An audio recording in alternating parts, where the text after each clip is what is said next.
Hello everybody, welcome to councillors, officers and members of the public to this meeting of Planning Committee A. I'm the Chair, Rob Breyer. We will welcome to the meeting. We'll just go around and do some introductions, but I'll just give some safety information. In the unlikely event of a fire or a fire drill, which we're not expecting, you go out the door you came in through and you turn right down the ramp, and the congregation muster point is next to the cathedral. So I'll just do a round of introductions around this way, just so everyone can introduce who they are on the committee and the relevant officers. So as I say, I'm Councillor Rob Breyer. Councillor Richard Eddy. Hold on one second, Richard. We missed one person. Magdalena Burr, Democratic Services Officer. Councillor Richard Eddy, sorry. Councillor Patrick McAllister, substituting for Councillor Wells. Councillor Serena Ralston. Councillor Guy Pontley, substituting for Councillor Freeman. Councillor Andrew Varney. Councillor Lisa Durston, substituting for Councillor Katja Hornchin. Councillor Kai Dodd, Southmead Ward.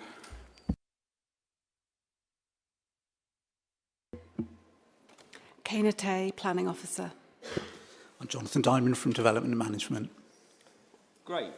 Thank you very much, everyone. So do we have apologies for absence and substitutions, Magdalena? Yes, Chair.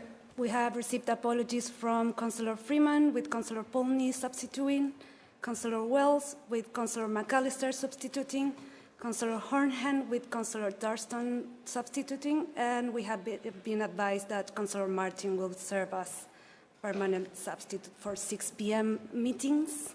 Thank you very much. And Councillor Martin, who's not here present but is apparently on the way, we're hopeful that he'll be able to get here before public forum and be able to then make a decision on this application, which is a requirement. So do we have any declarations of interest? Yes. Andrew. Thank you very much, Chair. I will need to recuse myself from item 9B on the agenda, land at Broomhill, Brislington, Meadows, because my opposition is in the public domain. Thank you very much, Councillor Varney.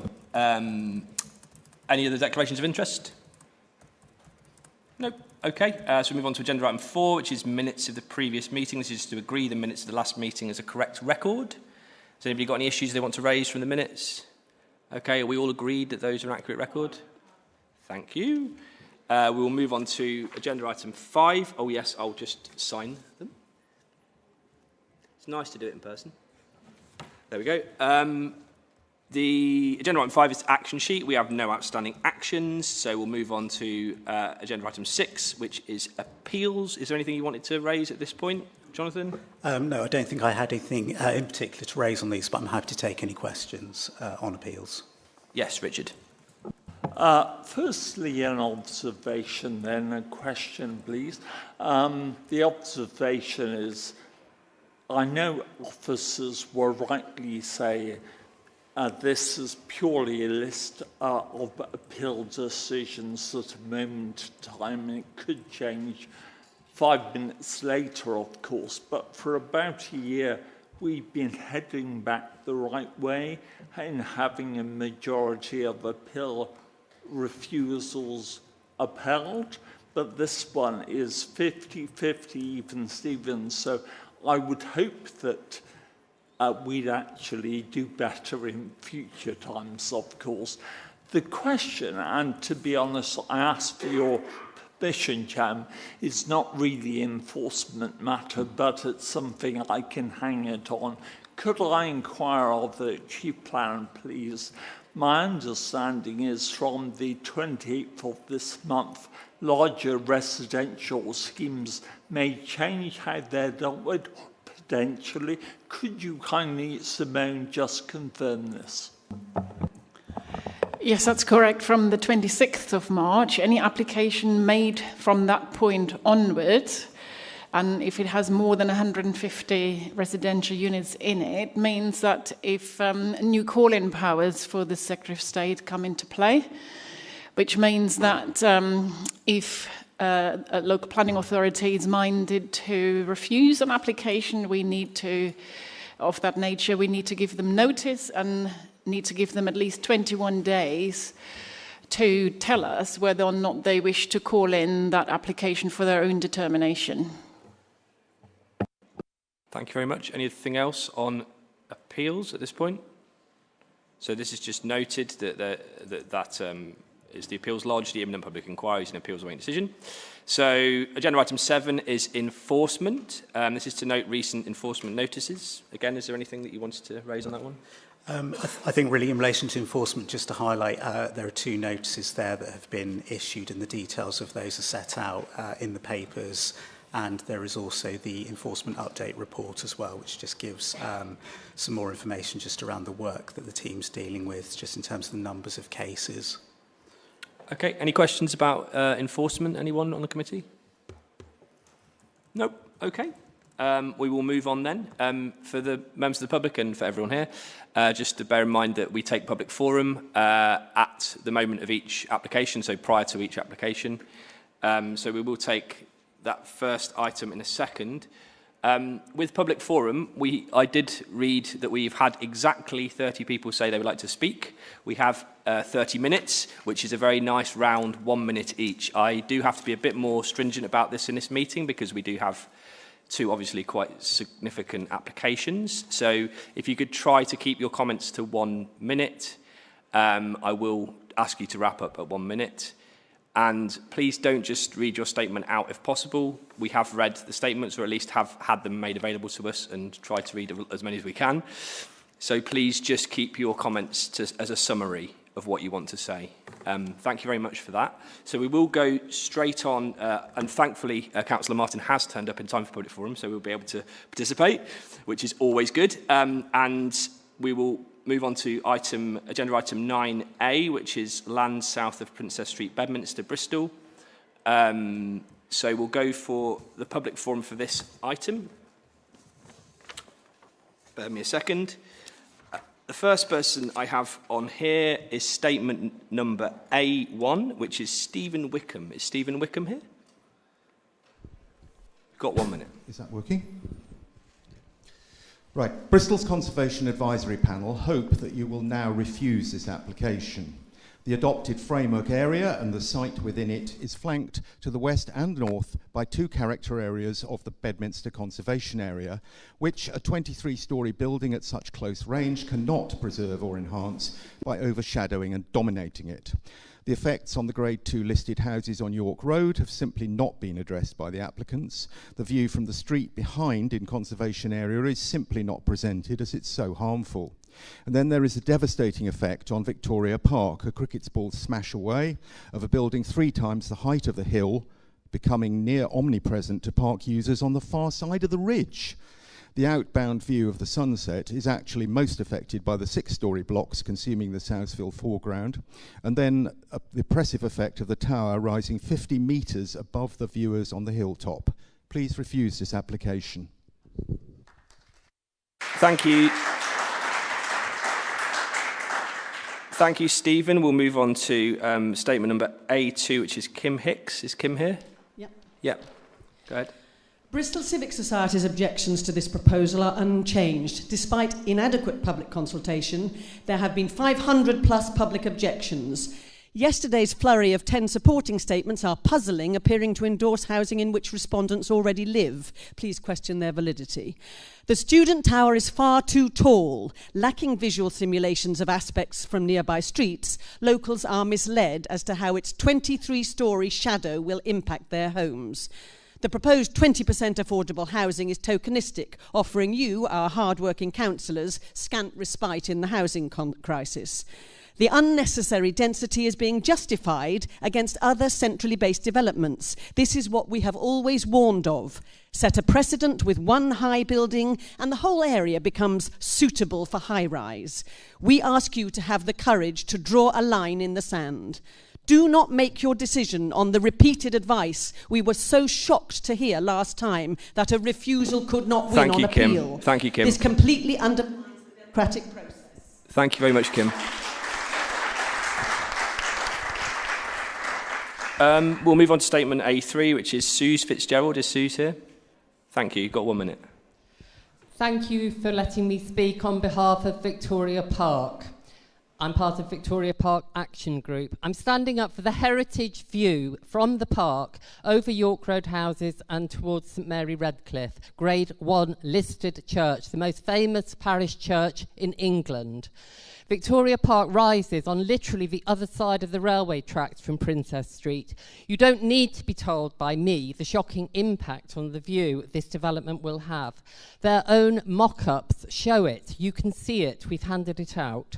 And there's no getting away from it. The student block ruins the view. It's not a downside, not something to be weighed up. It's appalling. And it will be seen from the lower reaches of our park, where currently we can see only sky. We contend that the view from Victoria Park is not just historic, not just accepted as important by all the heritage bodies and the 500 people who wrote in. We contend that this view is protected under Bristol local plan. Protected, please. Thank you very much. We'll move on to statement A4, which is Andrew Kemp. Is Andrew here? You've got 1 minute. Thank you. Our statement is on behalf of the Windmill Hill and Mallow Planning Group. We are concerned that the scheme is vastly overdense at 427 dwellings per hectare. It's more than twice the anticipated density. We're told that a high density is okay, provided that the urban design is of high quality and there is a coordinated approach. But we can also see that it does not meet policy because it contains a high number of single aspect flats, internal daylight issues in those flats, long internal windowless corridors as common circulation, overshadowing issues in the streetscape and courtyards, harm to the heritage settings of the area, of which St Mary Redcliffe is only one. There are also Georgian houses and the park itself. And it exceeds the intention for amplified height in the SPD on urban living. We don't believe this design can be considered high quality, as it does not demonstrate a coordinated approach. The shortcomings are clearly not balanced against an optimised density, and too many compromises have been made. Thank you. Andrew, thank you for keeping to time. The next statement is statement A5 from Spencer Clark. Is Spencer here? Thank you. You've got 1 minute. Thank you. So, whatever. I work for Jam Jar Print, and we're one of the tenants of the site. And we support this application. We're proud to be a Bedminster business. We currently employ 40 local people. The developers at Absolute House Capital have been great landlords, flexible and considerate. They've kept us informed of these proposals for a long time and given us the space to plan our next move as we have outgrown the site. As local people, we fully support the regeneration of the area with new homes, new businesses and new green public spaces and better connectivity. We all know how badly new homes are needed, but these residents, including students, will also support local businesses to grow and prosper, protecting and creating many more jobs for local people. Bedminster needs this. I can't see a downside, and I wish the developer all the best. Thank you. Thank you very much, Spencer, for keeping to time as well. Statement number A6 is from, I never know how to say this, Tressa, CIC. Thank you, you've got 1 minute. Thank you. Appeal costs are not awarded against local authorities if they behave reasonably, and it is reasonable to refuse this proposal. Hyperdensity and excessive height have resulted in poor design and harm to heritage assets. Historic England clearly states it contravenes paragraphs 212 and 213 of the National Planning Policy Framework, and amendments should be sought. It breaches the White House Street regeneration framework, which is a material consideration. It puts pressure on primary care infrastructure, while the applicant has declined to make a financial contribution. The planned allocation of 1,300 PBSA beds in the area has already been achieved. Strong objections have been submitted by residents, organisations and statutory consultees, including Historic England and the NHS. Councillors, please refuse this application. Thank you.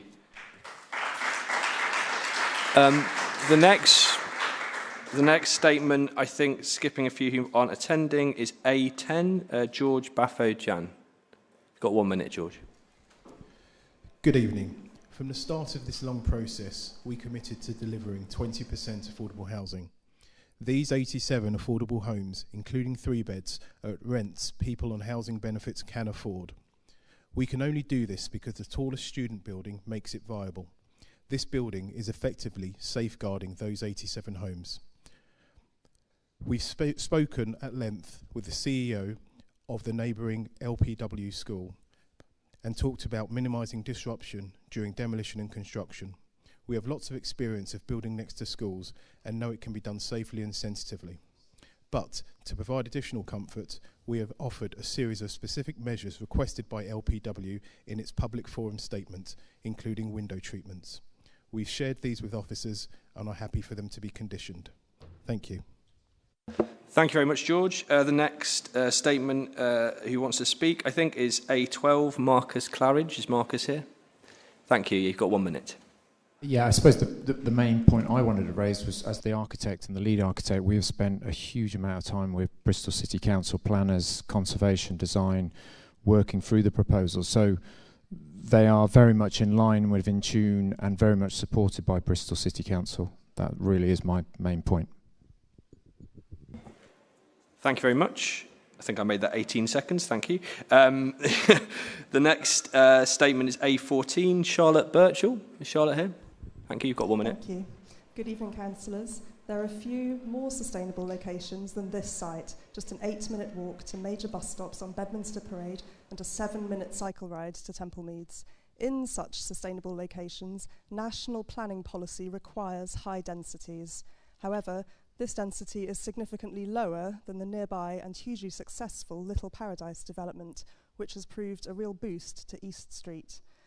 Currently, this neighbourhood has the area's 3rd highest crime rates, including sexual offences. This regeneration would transform this into a safe and bustling place for people living, working and walking through this neighbourhood. This mixed-use regeneration will bring enormous social value, new homes, public realm, community and healthcare spaces, investment in cycling and pedestrian infrastructure, more local jobs, more spending for East Street retailers, massively improved safety, and a biodiversity net gain of 1,400% with 92 new trees. Thank you. Thank you, Charlotte. The next one of someone who wants to speak, I think, is Councillor Lisa Stone. Yeah, thank you.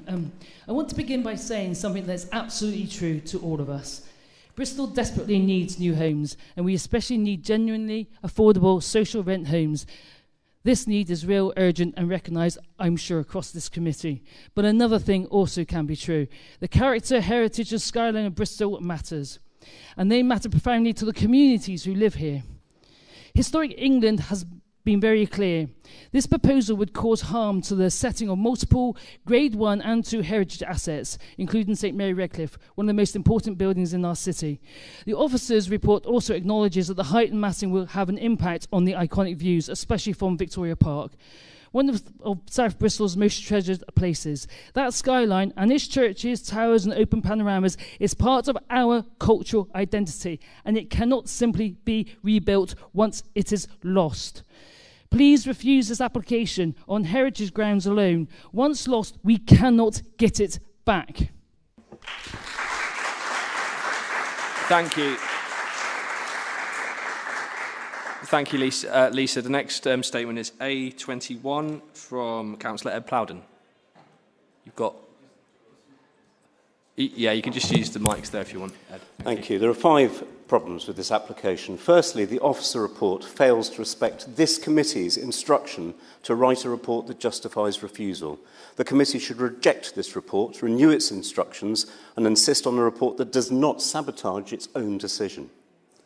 Secondly, the impact on heritage. Historic England are clear. We do not concur with the assessment provided in the Heritage Impact Assessment. Thirdly, given all the local stakeholders involved in developing the framework oppose this, the framework has failed. Fourthly, the overall impact on the park. You may wish to explore what protections this historic open space has in planning terms, as the tower will loom over every part of the park, invade the skyscape and affect the sense of space, both physical and mental, that people need from open spaces. Lastly, there is a risk that only the PBSA will be built. Conditions need to be put in place to protect against this and ratified by the committee rather than delegated to officers, which is in your power to instruct if this is passed. Thank you. Thank you.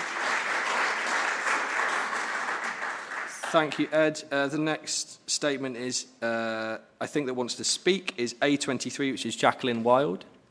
Is Jacqueline here? You've got 1 minute, Jacqueline. Thank you. Good evening. I'm here on behalf of the young people we support at Learning Partnership West. Our servicing provides offset outstanding alternative education to young people 14 to 16 across Bristol who have been permanently excluded from mainstream schools. All our students have SEN needs, half are diagnosed with additional needs, and all have experienced significant adverse childhood experiences. For these young people, we provide the only opportunities to achieve a GCSE or other qualifications and re-engage in education. These young people depend on our routine, familiar environment and reasonable adjustments to help them regulate and learn. We're therefore deeply concerned about the impact the demolition and construction directly next to our school. Loud noise, visual disruption and debris will dysregulate the students, creating safeguarding risks for the young people attempting to explore the sites. If we can't meet needs, we can't accept referrals and therefore risk closure of an outstanding education provision the city's most vulnerable children require. Please refuse. Thank you, Jacqueline. We'll move on to A24, which is Helen Adshead. Is Helen here?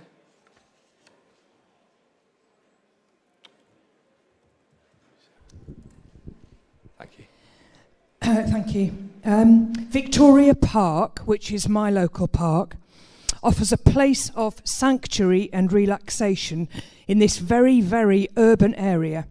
And spending time there is an important part of supporting the well-being of many local residents.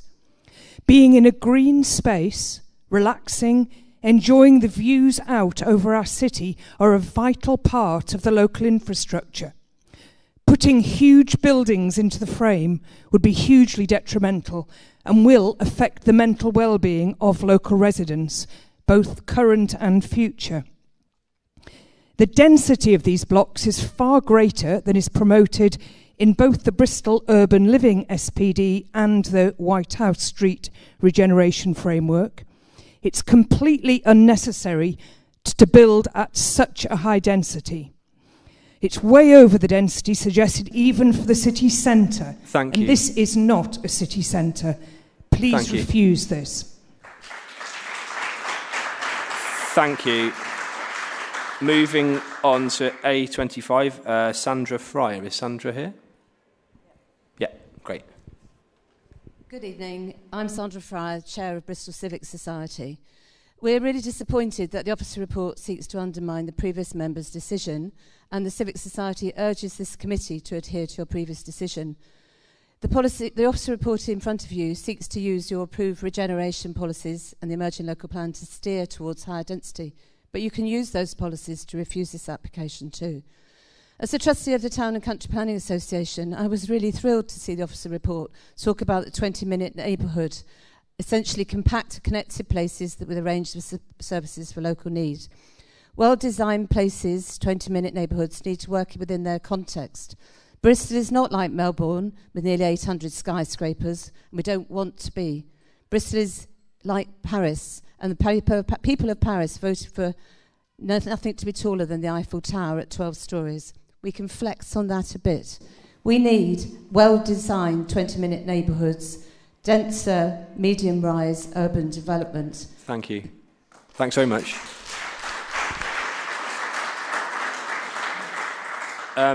Statement A26 is Suzanne Audrey.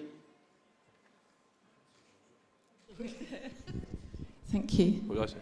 To maintain public confidence in the planning system, officers must avoid advocating for developers or undermining the democratic process. I only have time to challenge two issues in the officer's report. Firstly, the National Planning Policy Framework does not advocate hyperdensity at any cost. It states clearly that design policies should be developed with local communities so they reflect local aspirations and are grounded in an understanding and evaluation of each area's defining characteristics. Secondly, Historic England have clearly stated that the proposed development does not meet the requirements of paragraphs 212 and 213 of the NPPF, and amendments must be sought. Councillors, you are our elected decision makers, and there are strong grounds to refuse this application. Thank you. Thank you. Statement A27 is Freddie Palmer. Is Freddie here? Thank you, Freddie. I'm Freddie Palmer from community engagement company Meeting Place. I'm also a Totterdown resident. I've worked with the applicant to engage communities on these plans with the objective to demonstrate balance, that there is support for this development. I've spoken to businesses on East Street, shoppers outside Asda, and people living in Castle Park View, the other side of town, but an example of modern high-rise living. There are now more than 50 people who have supported this application. Businesses told me they were excited to see this area made even better, for more customers on their high street. People told me how they supported this development because it made the area safer. And many people told me how important new homes were to them, including the 84 affordable homes proposed here. At Castle Park View, Bristol's tallest building, people were proud and they were excited to live there. They told me how amazing the sense of community was. Thank you, Freddie. The tranquility. That is 1 minute. I am on the 21st floor. How amazing the view was. Thank you, Freddie. We're going to move on to statement A28, which is Tessa J. Fitzjohn. Good evening, councillors and chair. The BS3 Planning Group therefore strongly object to this application for the reasons as detailed below. The height and density of the development exceeds the original framework, evidenced by one tower of excessive height, a student block, and will exclude the best view of Victoria Park. The other reason is the daylight and sunlight. We have taken care to assess the effect on daylight and sunlight reaching York Road residential properties facing Block D. Due to the density of the proposed blocks, a large proportion of the new flats will have inadequate daylight and sunlight. Do we have enough student accommodation? This is a rhetorical question because we know that we have at least 1,400 within a mile of this development. And we are very Thank concerned you, Tessa. Thank you. That's about it. this. Thank you very much. The next statement is A29 from Ailey Cook. Is Ailey here? Thank you. I'm conveniently losing my voice today. I'd like to acknowledge the challenges faced by the committee in the face of the pressures from the LPA and the shifting national planning guidance. However, Historic England has confirmed that this will impact the heritage assets of this city. It will permanently damage the setting of some of Bristol's most cherished heritage assets. St Mary Redcliffe, as we've heard, the primacy and the city skyline will be eradicated. Historic England has confirmed these concerns, advising that the proposals do not comply with the NPPF and warning that the height of Block C and D is excessive. They are not satisfied with the heritage impact assessment submitted. Over 500 objections have been submitted. Historic England has asked for amendments. The scheme as it stands does not meet the statutory duty under Section 66 of the Planning Act 1990 to preserve the setting of listed buildings. This should be a primary objective in the planning process. I urge this committee to refuse. Thank you. I think the next one is A32, so it's Councillor Christine Townsend. Go ahead, Christine. Hello, thank you. So I'm speaking both as a ward councillor and as the executive member for children and I'm going to pick up on the impact on Learning Partnership West, which is an alternative learning provider. As you've heard, children with EHCPs, all of whom have been permanently excluded from mainstream school, they all have at least one protected characteristic. The Equalities Act is a material planning consideration. The officers' report have suggested 6 mitigations. Number 1 is that there's an asbestos management plan. It's got nothing to do with the Equality Act or anything to do with the protected characteristics of these children. It's standard. Number 2 is a standard construction protocol. Again, has nothing to do with the Equality Act or anything about these particular children and the impact of the building site will have on that school. There's going to be a hoarding around the site. Show me a building site that won't have one. It's got nothing to do with the Equality Act. It's going to be a point of contact for the school. At what point does that mitigate the noise, the dust, the disruption, and the impact on their additional needs? Number 5 is that they're going to update the school on their development plans so the school can plan around them, not the other way round. Finish your 6th point and then... Number 6 is that about careers education, which is social value in my book. The equalities considerations for those children now and into the future is going to be a really key element because those children may never come back from this experience. Okay, thank you, Christine. The next statement is A33, which is Tom Chilman. Is Tom here? No? A34 is Andy Carruthers. Is Andy here? Yeah. Hi, yeah. Working local, very closely with the community in Redcliffe and Bedminster.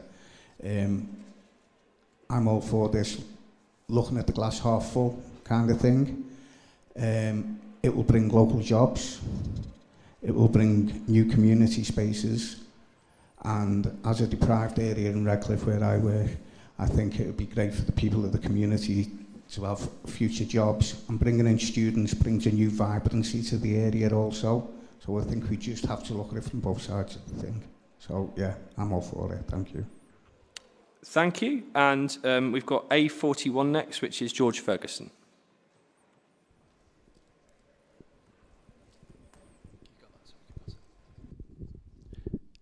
Thank you. Of course, we support more homes. I speak as a member of the National Historic England Advisory Committee, and I resent the cherry-picking of our letter.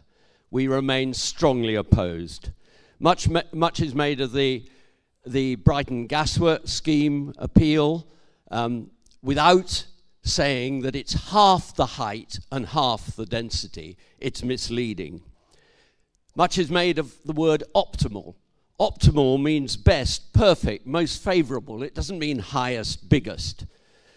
There's been suspicious last-minute support today on standard forms issued by the developer, and it looks as if they've been written by hostages. I ask you to stick to your guns and refuse. Thank you. Thank you. Because of the high number of public forum statements, I just want to check whether there's anyone on this application, so not the Brislington Meadows application, but this application. Is there anyone else who is expecting to speak to their statement that I've not called on? No? Well, that's very good. Okay, we've got to that point at least. Okay, so without further ado, I will pass over to the officer to present the report. And can I remind members of the public and indeed councillors, that we do need to just listen to this report at this point. We need to take in what it's saying and understand what it's saying, so it's important that you don't interrupt. We have time to actually take in what's being said. Thank you. Thank you, Chair.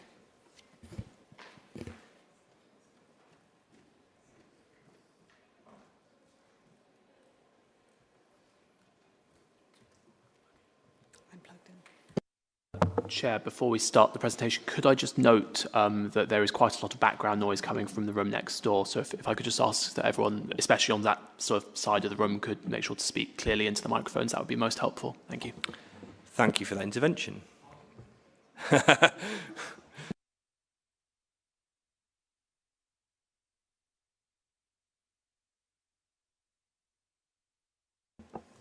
We've had this issue before. It does sometimes take a little while to get things up and running for the presentation. Bear with us.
Thanks, Chair. Good evening, everyone. At Planning Committee DCA on the 28th of January, the committee resolved to defer determination of this application and requested that officers bring back a report to the next committee meeting with detailed advice on the potential grounds for refusal, supporting members to make a final decision. And members identified two potential grounds for refusal. Firstly, that the proposals represent over-intensive development, and second, that the proposals would cause harm to views of heritage assets. The officer report to committee does this. It sets out some potential wording for refusal and advises members that these reasons for refusal would not be defendable at appeal. It also advises members that refusing on these grounds would potentially put the council at the risk of behaviour that would be considered unreasonable in terms of the planning practice guidance, which was exposed the local planning authority to a significant risk of a substantive award of costs against the council. We've heard a range of views from the public forum. Officers acknowledge the objection and the strength of the objection to the proposals. Throughout the process of assessing this application, officers have always acknowledged that there would be some level of harmful impact arising from the proposals. However, it's very important that members keep in mind that the decision taker needs to assess the scheme against local and national planning policy. Policy directs the decision maker to weigh up all the material impacts of a proposal, including those that may be positive or negative, and take a decision based on the overall planning balance. National policy gives advice on the weight that needs to be given to particular aspects. National policy is evolving and it's giving increased weight to optimising densities on brownfield land and also to the delivery of housing. I'll come on to some more policy points later, but first I'm conscious there are some members here who were not at the last committee meeting, so I'm going to give an overview of the proposals for the benefit of those members. This slide shows the site's location. We can see it here within the red line boundary to the north of the railway line, which separates it from Victoria Park to the south. Some photos of the site. The site comprises light industrial units, as shown in these images. The proposals include 434 build-to-rent residential dwellings, including 20% affordable housing, 400 purpose-built student accommodation bed spaces, including studios and cluster flats, and these would be located in the proposed Block D, which is the tallest building shown in this image. There would also be over 1,000 square metres of commercial floor space, including workshop spaces, food and beverage, healthcare and amenity. Highways works, including wide cycle paths and footways, and shown on this image. The Highways Works package has been designed by Bristol City Council, and the applicant has met with officers to talk about detailing and ensure that the proposed development and the emerging highways plans would be aligned. And the developer has also committed to deliver part of a new public plaza, which would be located, as you can see, in the foreground of this image. And during the lifetime of the application, officers have worked with the applicant to improve the design of the proposals. And I'll show some images to show how the design has evolved. Impacts on the view from Victoria Park plaque is one which has been mentioned numerous times by neighbours and amenity groups. Officers initially had some serious concerns about the massing and architectural treatment of Block D, which is the tallest building shown on the in these two images. The initial proposals are shown in the upper image, and officers were concerned that the proposals were bulky, visually cumbersome, and that the tower lacked architectural distinctiveness. The lower image show what's now proposed. Block D is now an elegant and simplified point tower, which has been supported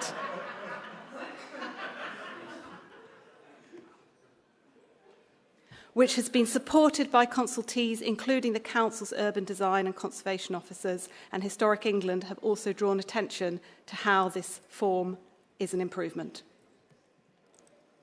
This is the view from the Totterdown escarpment. Again, the initial submission is shown above. The lower image shows what is now proposed, and members will see that the facade treatment has been improved, incorporated distinctive brick banding and other detailing. The proposals would include over 1,000 square metres of commercial floor space. These would be located on the ground floor of the proposals. The applicant has stated they would agree to a condition which requires them to undertake marketing of some of the commercial space to the NHS. And should the NHS not take up this offer, the space could be used by other healthcare providers, including private doctors or dentists. This slide shows the applicant's commercial strategy, showing how they would envisage the spaces being used. You'll see maker spaces, food and beverage, and amenity, which includes wellness, community, and healthcare uses. These images show the publicly accessible amenity space between blocks A and B on the left, and between blocks C and D as well. There would be 94 new trees planted and over 1,000% increase in biodiversity net gain through the green spaces provided. Play space is also provided. All the green space and the play space either meets or exceeds the relevant standards in terms of quantity. This slide shows another one of the proposed amenity spaces, including proposed play space. We've heard objectors raising concerns about the living conditions for future occupiers. As set out in the officer report to committee, the proposals have improved since the initial submissions in this regard.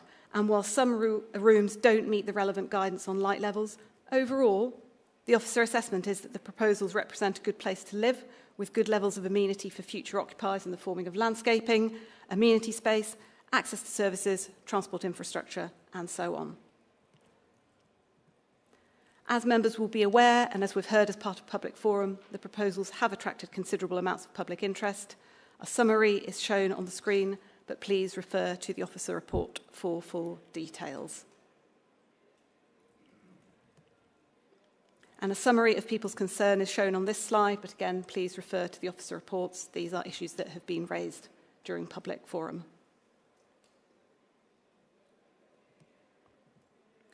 As we've heard from public forum, the developer has also submitted the outcome of an engagement exercise, and the outcome of this was in the form of a number of comment cards.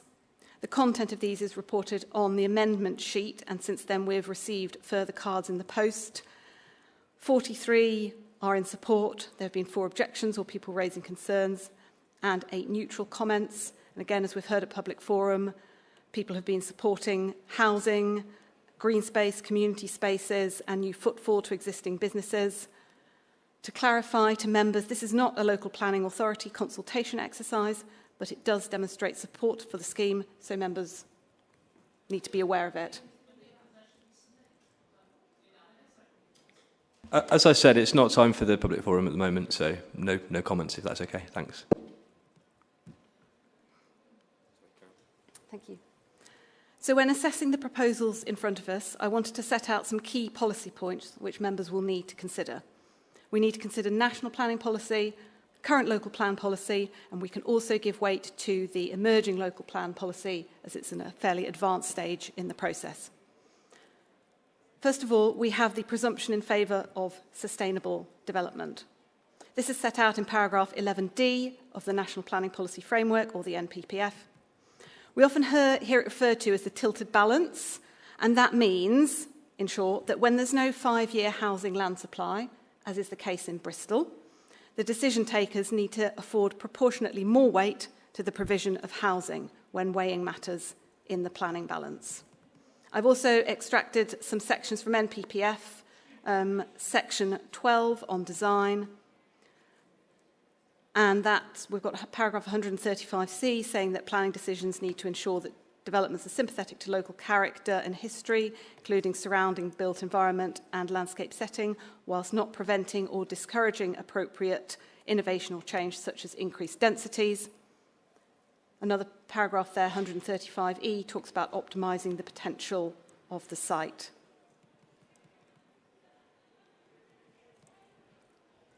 Another paragraph here, again from the NPPF, states that planning decisions should give substantial weight to the value of using suitable brownfield land within settlements for homes and other identified needs. Paragraph 130, and I've added emphasis here, where there is an existing or anticipated shortage of land for meeting identified housing needs, it is especially important that planning decisions avoid homes being built at low densities and ensure that developments make optimal use of the potential of each site. Turning now to local plan policy. Current local plan policy designates the area as an industrial and warehousing area, but emerging policy designates the area for growth and regeneration.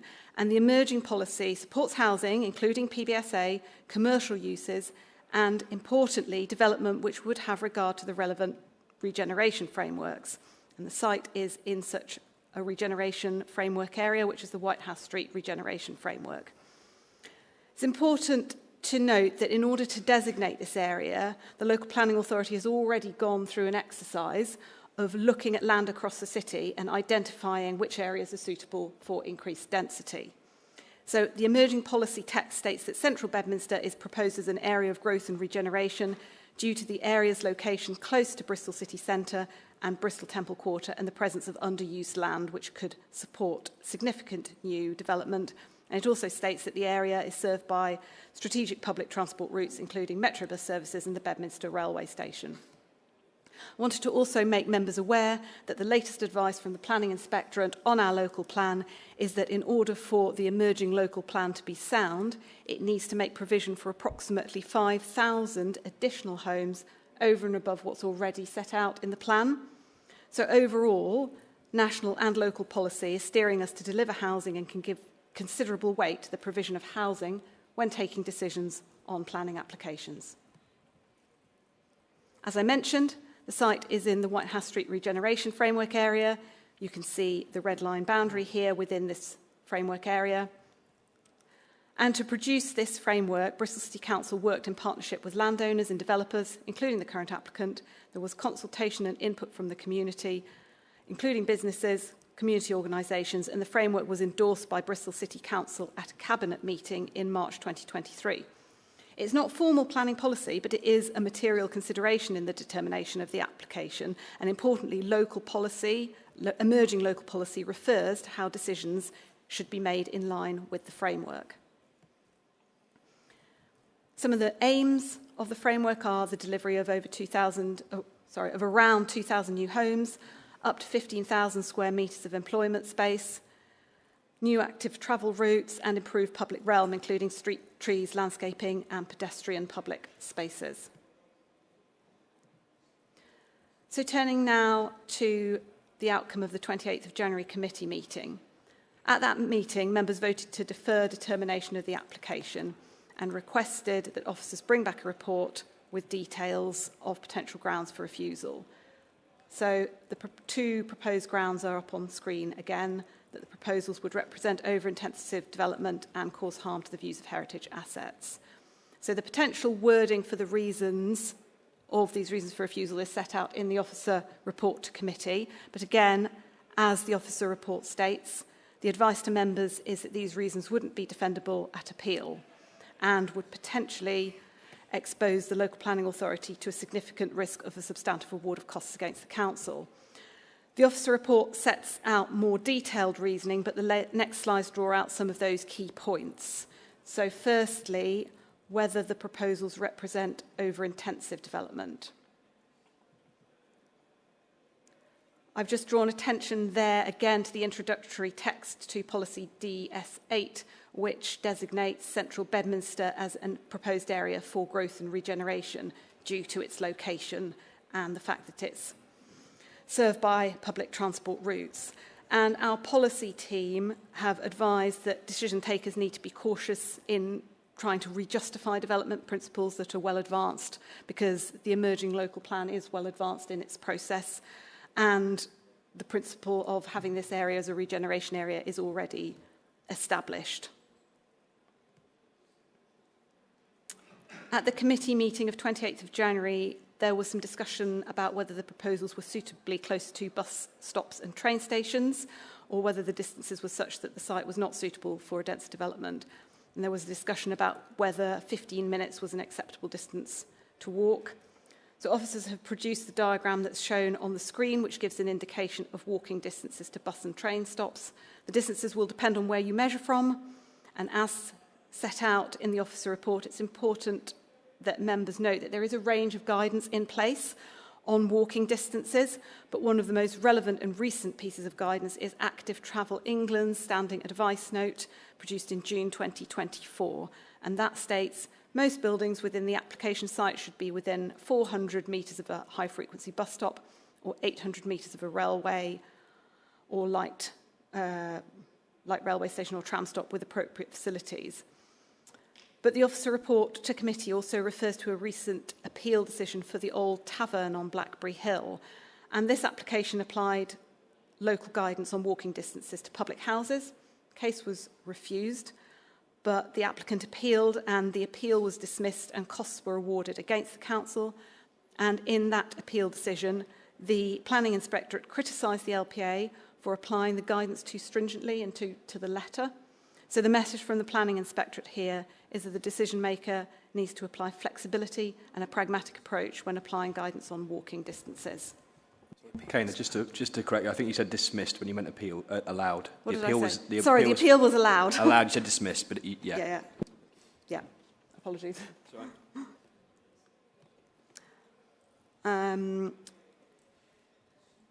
So this slide's about density. So the officer report goes into a lot of detail about the relevant policy and guidance on density, and it sets out the density of some similar schemes.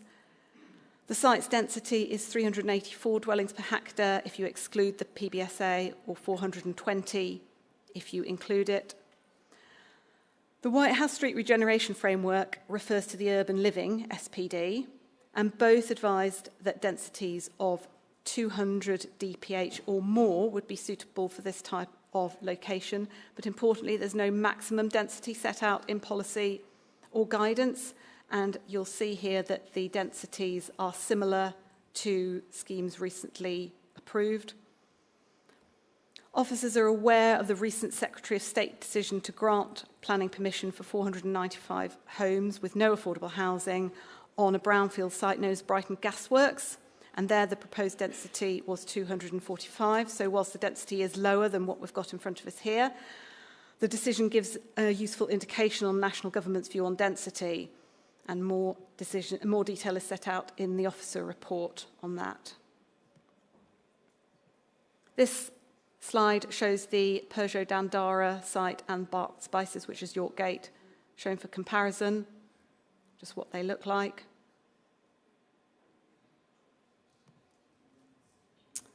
I wanted to say a few things on height, as this, of course, contributes to the proposed density. This slide shows the concept master plan from the White House Street Regeneration Framework. And there's nothing in national policy which explicitly places a restriction on height. Our emerging local plan defines tall buildings as those being 30 metres or higher, which is 10 stories or higher. The White House Street Regeneration Framework states that the area between Princess Street and the railway line has the potential for a contextual tall building or buildings in line with the recommendation of the Urban Living SPD. But the framework, again, doesn't set an upper limit on height.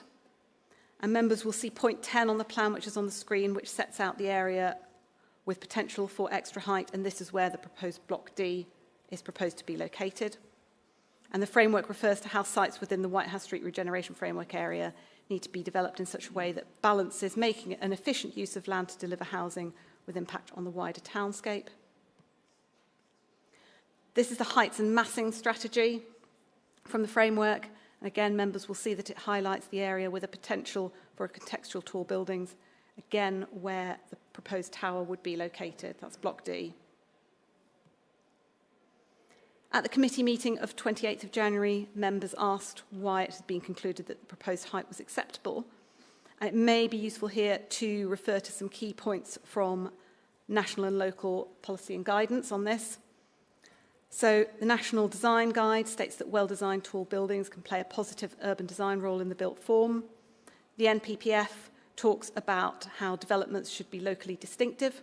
The applicant has adopted the Bristol Byzantine style on the advice of officers, which is a style of architecture distinctive to Bristol, and Historic England have supported the use of this style. The Urban Living SPD gives guidance on how the building's base, middle and top should be carefully integrated, and the top should be designed to make an appropriate contribution towards the city skyline.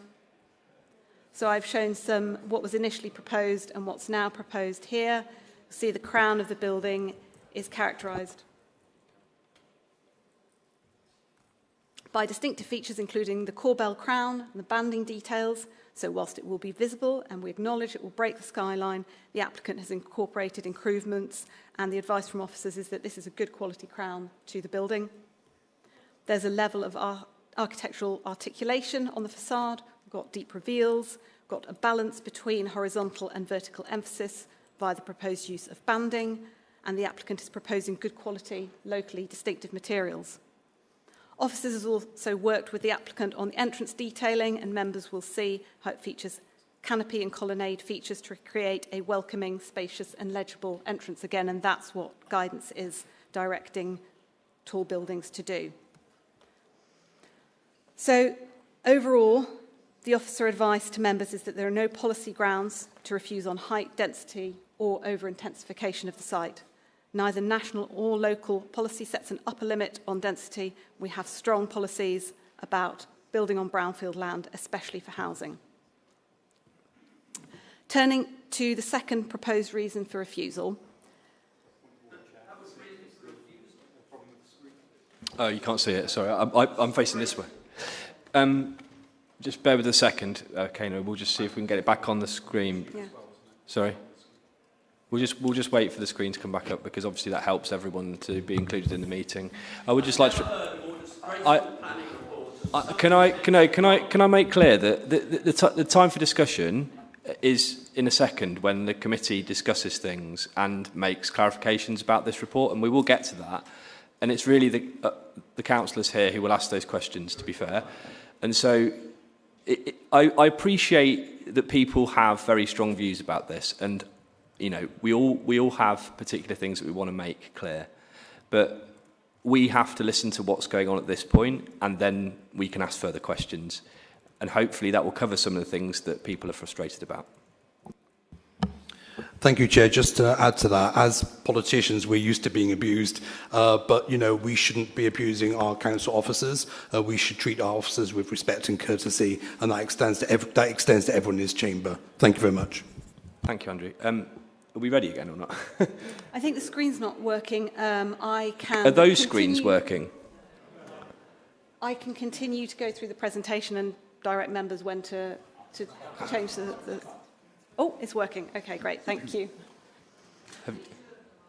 Are they working back in the public gallery or not? Oh, sorry. Okay, fine. It's just I've got to keep turning around. Sorry, it's annoying. Okay, thank you. You can carry on. Thank you. So I was going to move on to the second proposed reason for refusal. So this surrounded harm to views of heritage assets. As set out in the officer report, officers have drafted a reason, but don't consider this would be defendable at appeal, and again would expose the LPA to a significant risk of a substantive award of costs against the council. As I mentioned earlier, Historic England have not used the word object. They have not objected to the proposals, and they asked for 2 additional views of the proposals, and these were referred to at the last committee meeting. These views have been now produced. This is the view from Redcliffe Bridge, and this is the view from Redcliffe Street, and in neither of those would the proposals be seen. So that's just a point of clarification for members that we have now got those views produced. These are some views from St Michael's Hill, and as I mentioned, officers do acknowledge that the proposals would be visible from a number of points throughout the city. This is including this one from St Michael's Hill. So this is one of the long views that we've considered, and you'll see that Block D can be seen. Historic England have stated that the impact on this view is improved as a result of the changes made. I wanted to pick up on the fact that some objectors have raised concerns about how additional viewpoints should be requested to assess the impact. Officers do need to be proportionate when considering which views to assess, and a lot of views have been shown on the applicant's townscape visual impact assessment, but overall officers are confident that we have enough views to understand the impact fully and make an assessment. Historic England do advise that there will still be an impact on heritage asset, but the harm has been reduced following amendments to the scheme. And planning officers need to weigh the harm in the overall planning balance. This is all set out in the officer report. And the conclusion is that the harm is justified and outweighed by public benefit. And it doesn't follow that developments which cause harm should be refused, because the NPPF directs decision takers to consider the planning balance as a whole. And the officer assessment on all of this is set out in the report. Before talking about the overall planning balance, I wanted to respond to a few points made about the LPW school. As we've heard, there have been concerns raised about the impacts on LPW, including construction impacts and ongoing impacts from overlooking. As set out in the report, construction impacts can be managed by a construction management plan, which would be conditioned. This would help manage the impacts of matters such as noise, hours of construction and dust. There are a limit to what the planning system can reasonably do in terms of the construction management plan, but as we've heard, the developers engaged with the school and they have committed to doing some of the points shown on this screen. So that includes window treatments to the existing windows, traffic management plan, having a safeguarding section in the construction management plan, and proposing some meshing systems to the school's play area to improve privacy. And the local planning authority would consult the school on any CMP planning condition.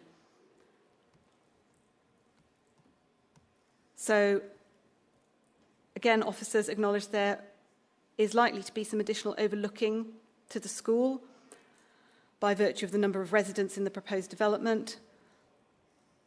But again, this is an urban area. It's not unusual for schools to be overlooked. Again, we have to consider that ultimately, without some impact, the area can't be regenerated in line with the framework. Members should also be aware that the school has recently signed a 5-year lease. So based on officers' understanding of the applicant's proposed phasing, construction wouldn't be complete by the time this 5-year period is elapsed, which means that Block B and C, which are immediately opposite the school, would most likely not be delivered by the time that the current lease of the school ends.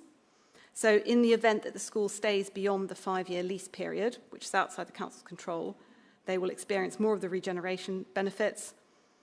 And in the event that the school leaves, the benefits will be fewer, as the regeneration of the area would not be complete. But in either scenario, as we've set out, the planning process can mitigate some of the impacts as far as reasonably practical.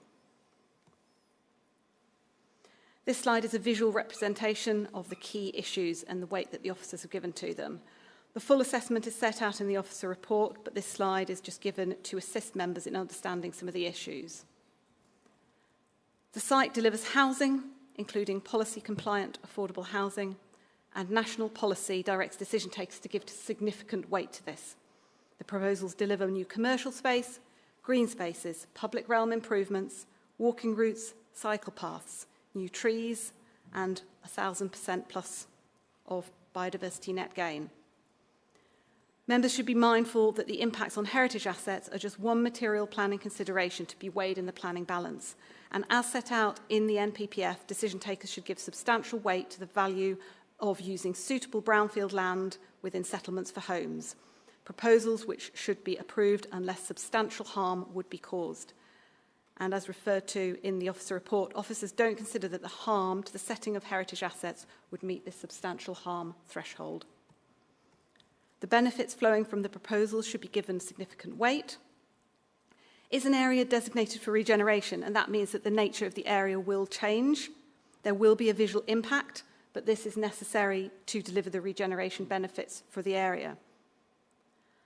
Officers advise that the planning benefits are significant and outweigh the identified harms, and the applicant has agreed to a package of Section 106 planning obligations which would help to mitigate the harms.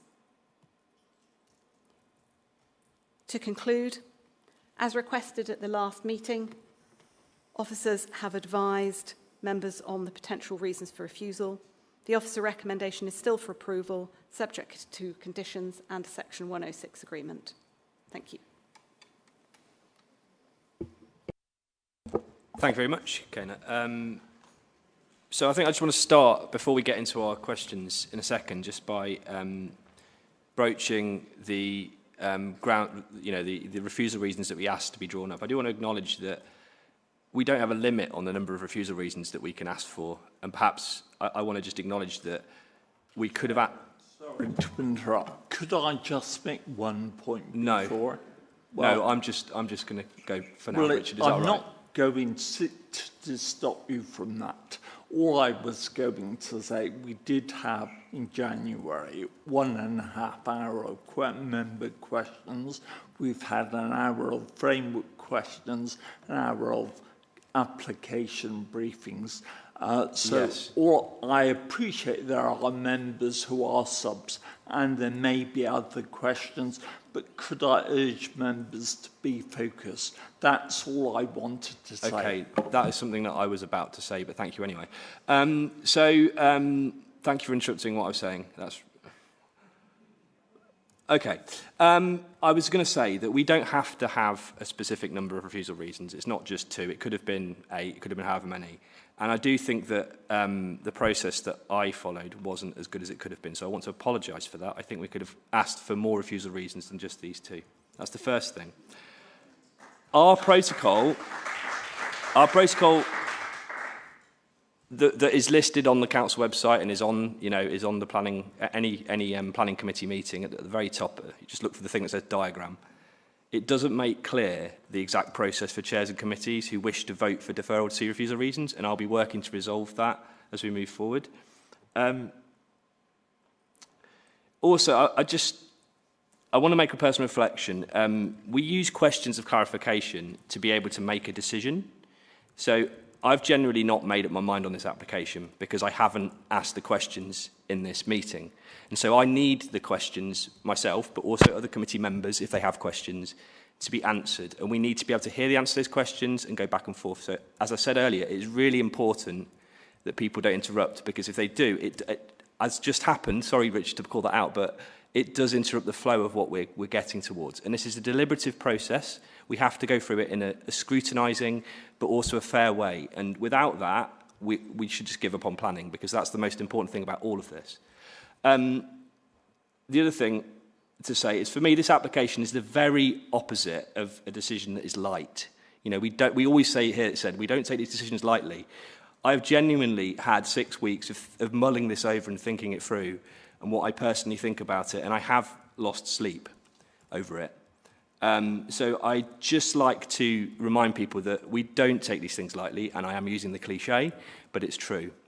So whatever the decision is made on this application, that is where I'm coming from, at least. So I'm going to use Chair's prerogative to ask a couple of questions about process, and then I'll ask committee members if you've got any questions about process, particularly around, obviously we've deferred with reasons for refusal, and there may be other questions there, and then we'll move on to questions of clarification. I appreciate, Richard, your point. I do appreciate that we don't want to be here for a really long time. Equally, I don't want to limit our ability to ask the right questions if we need to, okay? So my first question is, so can I just clarify that point that's been made by others? Is in the eventuality of a deferral, I don't know who's going to answer this, where we draw up grounds for refusal, does the protocol we use require the case officer to draw up a report that is in line with those refusal reasons? I don't know who that goes to, but can I just ask that as a basic question? Yeah. Well, it doesn't, in that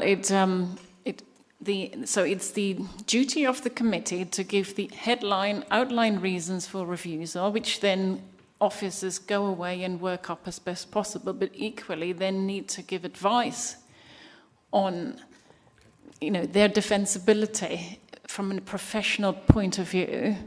Yeah. Because clearly we need to. This is to protect the local planning authority in the eventuality that should it go to appeal.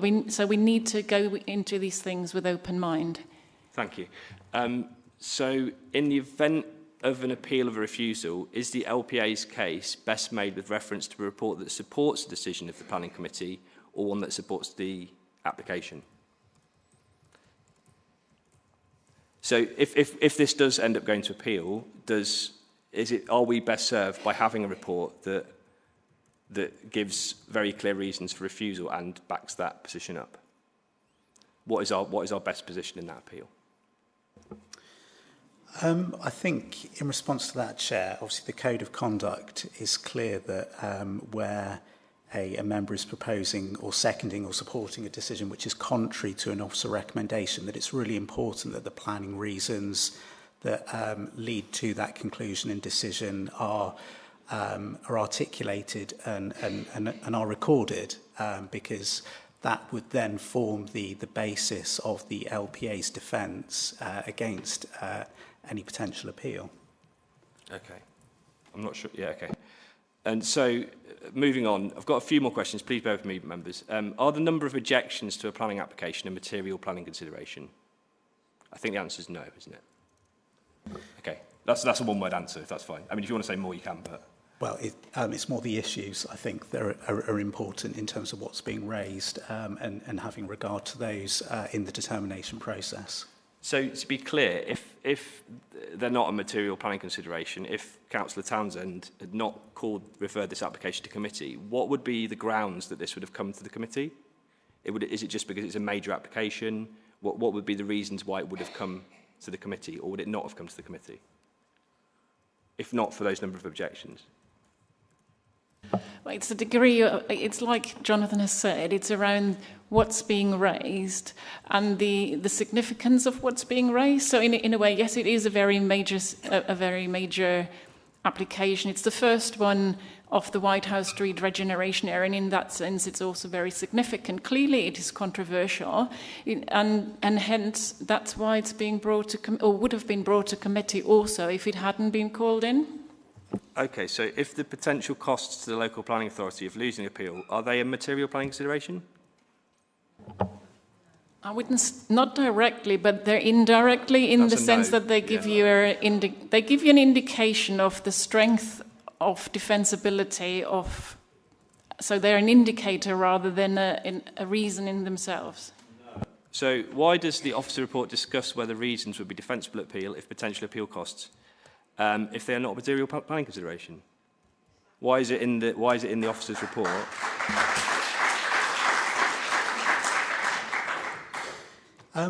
So I think, again, in response to that, in terms of the decision process flowchart and the resolution of the committee on the 28th of January, there was a request for officers to bring back a report with detailed advice on these grounds, supporting members to make a final decision, and the comments and the commentary which we've provided in respect of the likely success of those reasons on appeal was with reference to the planning practice guidance, which obviously all our decisions and our approach to processing planning matters should follow.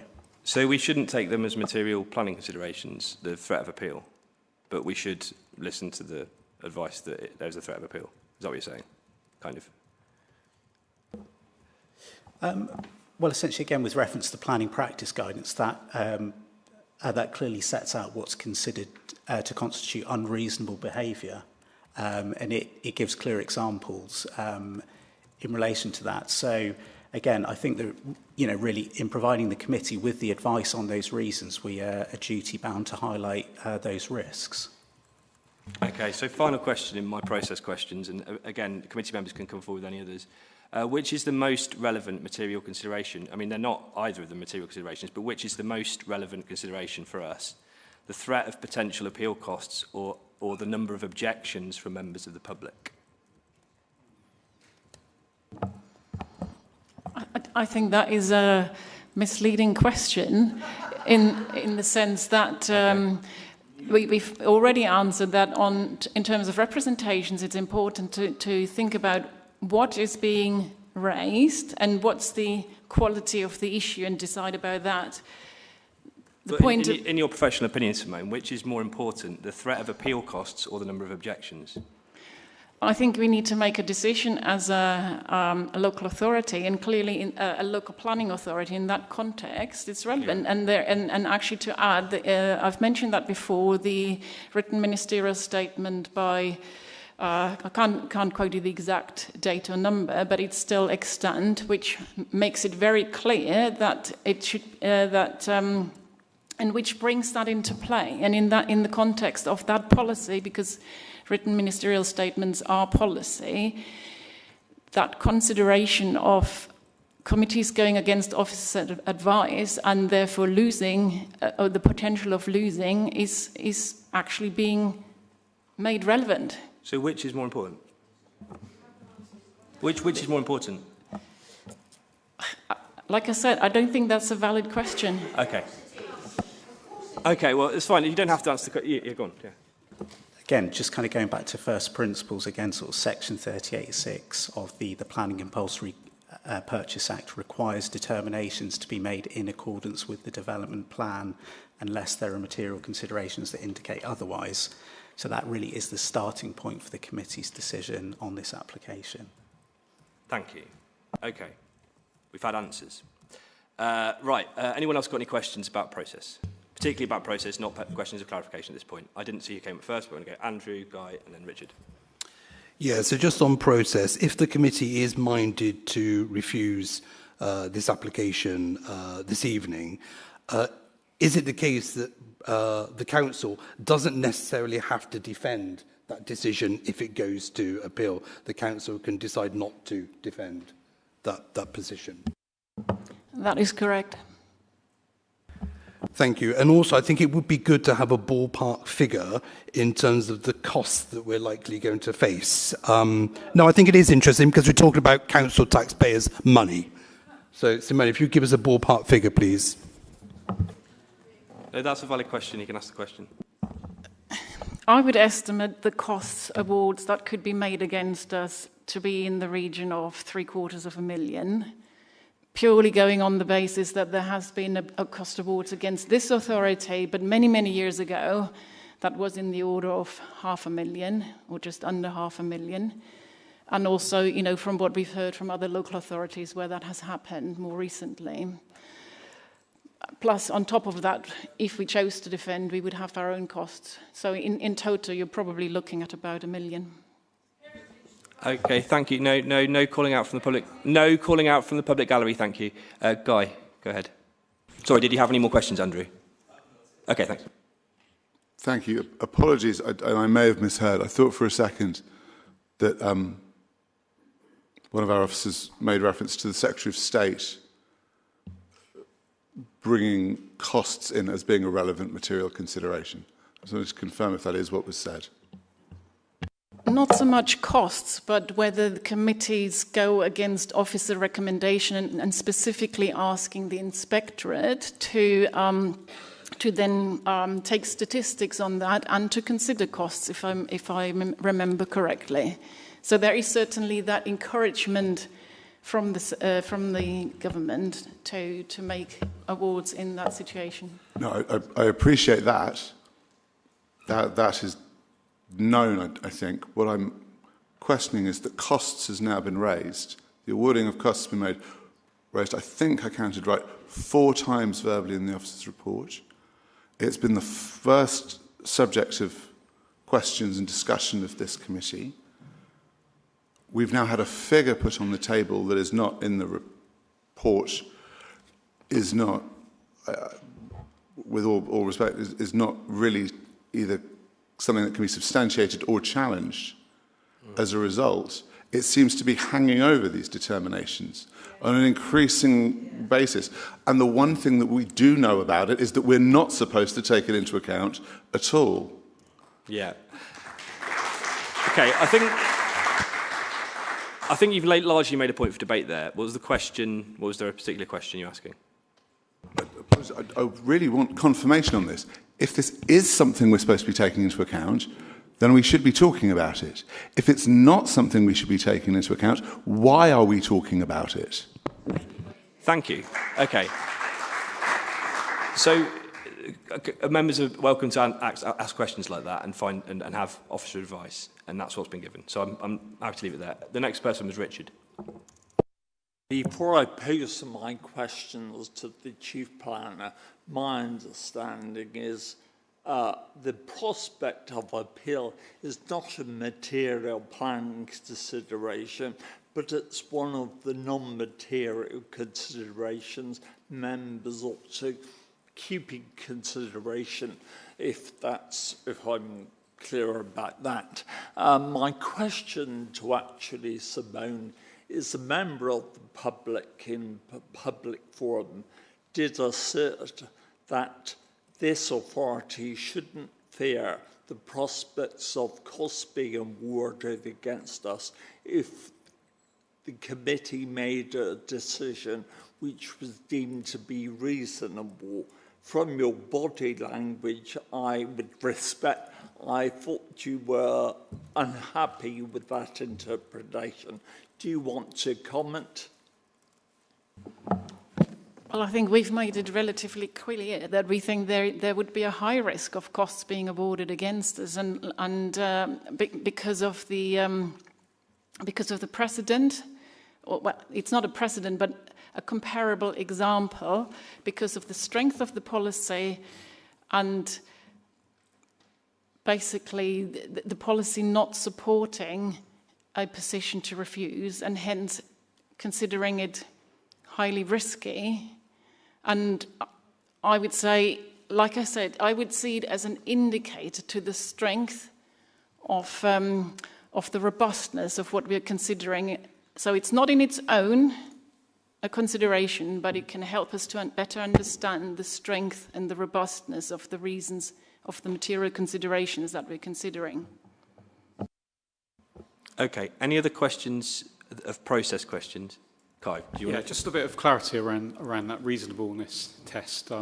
Obviously, the advice is that the reasons aren't defendable, but by the very fact that we've said that, does that make a decision to refuse even more unreasonable because that advice has been issued? So we're even more likely to have costs awarded against us now that we have that advice from you to say that the reasons are undefendable? Potentially. I don't know. There isn't a similar case I could necessarily draw on, so that is our risk. Okay. Any other questions about process? Guy, I'll let you have one more, but then we need to move on. Go on. Thank you. Mine has nothing to do with costs at all. Just looking at page 63 of the big bundle, where the equalities impact assessment that's referred to in the papers in front of us in respect to the bit of this application that we're hearing today, I was just noting that all of the entire equalities impact assessment is exclusively positive in relation to the impacts that this development will have. There is no, I'll just might as well quote it, there's no indication of evidence, including from consultation, that different groups would be significantly adversely impacted by the development, or there would be any implications in terms of the Equalities Act 2010. I'm just wondering, given that the Equalities Impact Assessment has come down entirely on one side, what advice was taken in the preparation of that Equalities Impact Assessment from outside of the planning team? Was one of the Equalities teams consulted? Was any of what has been raised by the public, or I'm thinking specifically in relation to the school? Can you ask, Guy, what page were you referring to there on that? Sorry, in terms of the main agenda in front of us, it's on page 63. I believe it was on page 8 of the original report, which is how it's referred to in the report that we have for today. Thank you. Just bear with us because they're having a look at it. It's important that they have a look and can come back with a response.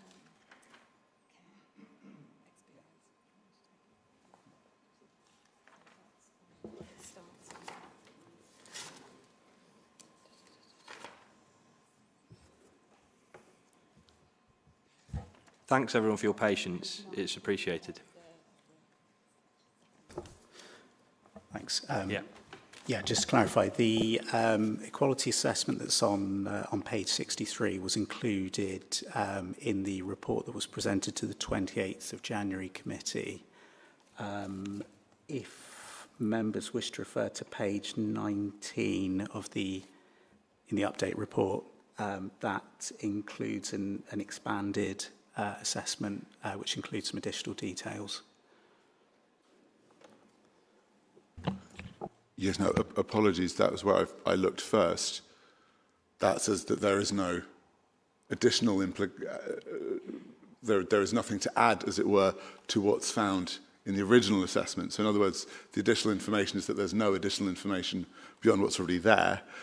Apologies, my question was, in the production of either equalities impact assessment, was anyone consulted, or who was consulted? Were any equalities groups? Was any internal team? Was anyone at the school? Has anyone been consulted about any impact on any protected characteristic in relation to this report? In short, yes, we did consult additional colleagues internally in relation to that in our education team, and they did input into that. If there's anything more you want to add, Simone, but. I mean, clearly the application was consulted on widely, you know, as with every application, all those representations are being taken into account, and the representations of the school considered in particular, particularly also after it having been raised. So a lot of time was spent in considering that, also in conjunction with legal colleagues. So a lot of consideration went into that. Okay, Guy, yeah, last one. Yeah, come. But just to confirm, the view of everyone that was consulted, including the legal team, internally within the education team and within the school, was that there would be no negative impact on any protected characteristic. There would only be these positive impacts on protected characteristics.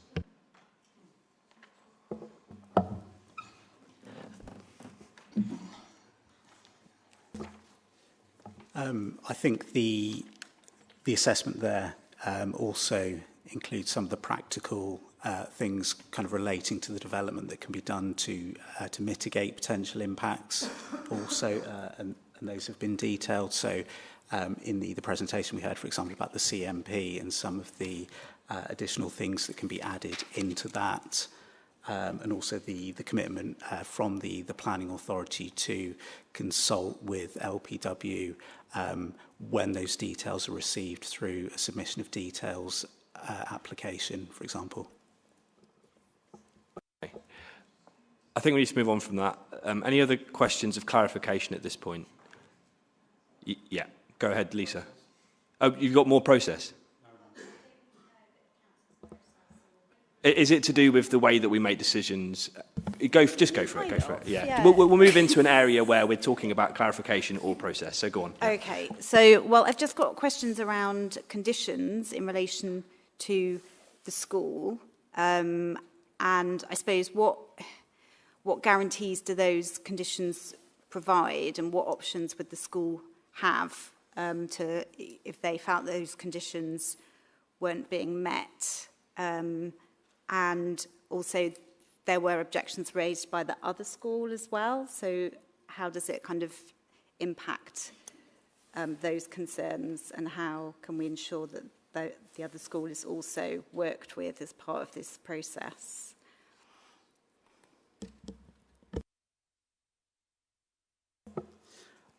So in a situation where there are allegations or concerns that a developer isn't complying with conditions, there is, of course, the ability for those to be reported to planning enforcement for investigation. However, in this case, as we've heard, the applicant, as we understand it, has had discussions with the school, and there are additional commitments, I believe, in terms of liaison and communication with them. So I'm sure that they will be endeavouring to respond appropriately to any concerns as well through the liaison that they have. Can I just add the point that Kana made earlier around including a consultation requirement as part of the condition discharge? That is not a standard process point, so to speak, that we would not normally do that, but in response to provide extra mitigation to the impacts identified, that's one extra mitigation that we're proposing to include and have agreed with the developers as well, that, or we would do it anyway, provided members agree. That could be expanded to the other school as well, but basically what it means that they get the opportunity to comment on the construction management plan at the point of condition discharge. We clearly then take those responses into consideration, if necessary, involve colleagues in the education department before then making a final decision on the conditions discharge. And just in terms of your question about the other school, the draft wording of the condition set out in the report refers to schools, and so that could reasonably encompass the other school as well. Okay, any other questions or clarification? Yeah, Louis. Yep. Just a quick one. It's about the health provision. What size is that? Is it kind of big enough for a GP or pharmacy?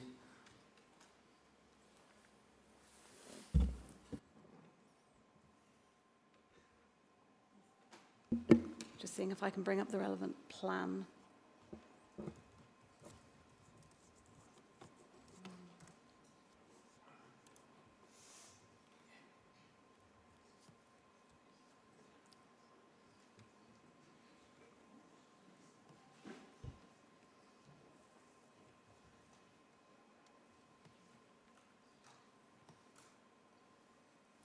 Yeah, it's not showing on screen, apologies.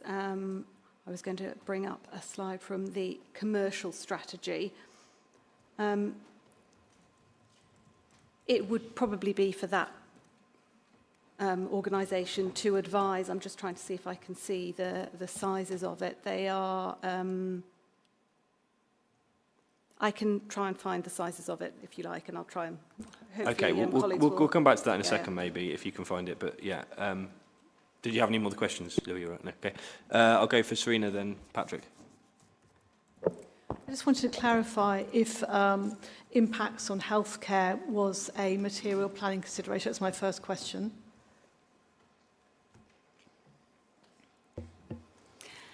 Yes, the officer report does talk about impacts on healthcare, and there are sections in the report about the types of uses that could be included, and as the officer report sets out, the use class of the commercial floor space on the ground floor includes healthcare, and we note that that people have talked about impacts on healthcare there. It's discussed in the report, so it is a material consideration, yes. Thank you. So I just want to follow up with a question around what the latest view is on the letter we've just received from the Health Authority, which does call for an additional contribution to primary care provision, that there is going to be a unsustainable pressure on the existing primary care system unless that contribution is made. I just wonder what the thinking was on that. That's something that's emerged from, since the previous planning committee, and I would have thought we should be taking that into account. That'll be me. Actually, Councillor Alston, the ICB, the Integrated Care Board, were making representations back in May last year. So they have sent a new letter in just recently. They also sent an updated letter in November, but their initial letter, they've been making representations right the way back through since May. So it's not a new request on their behalf. We're actually not unsympathetic to the ICB. We do acknowledge that we have no reason to disbelieve them when they tell us that their current facilities are all broadly at capacity.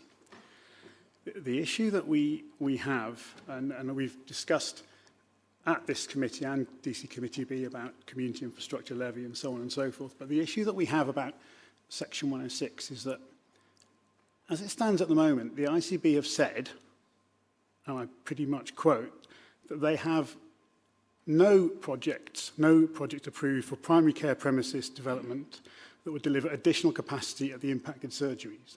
So they've got no plan. That's the trouble. They've got no plan. They don't know what they're going to do. They're not able to come to us and say, actually, we're going to put a new surgery here, or we're going to expand this surgery. We'd use any Section 106 contribution for this. They're saying, really, we need some money, but without actually having any justification for where or how they're going to spend it. And that's where we feel that, as a planning authority, that's just saying they need some money isn't really enough to justify an obligation coming forward. That's also why we think that the proposal whereby the developer will, through conditions, be required to give them first option on commercial floor space is a pragmatic and practical way forward. I don't know if Kane has managed to find the relevant plan, but the ICB have identified, and this isn't necessarily an agreed position, but the ICB have identified, I think, that they'd be needing somewhere around 120 square metres of additional floor space to deal with the impact of this development.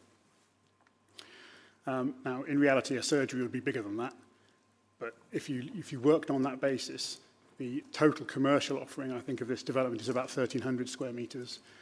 So there will almost certainly be ground floor commercial spaces that could potentially be made available that will be of a size that would mitigate the impact of this particular development. Just to quickly pick up on the discussions that have been had outside of this committee, there is a piece of work being undertaken on behalf of the council at the moment to look closely at how we make decisions regarding how we spend our strategic SIL, and to move from perhaps a slightly more ad hoc process to a more structured prioritisation process.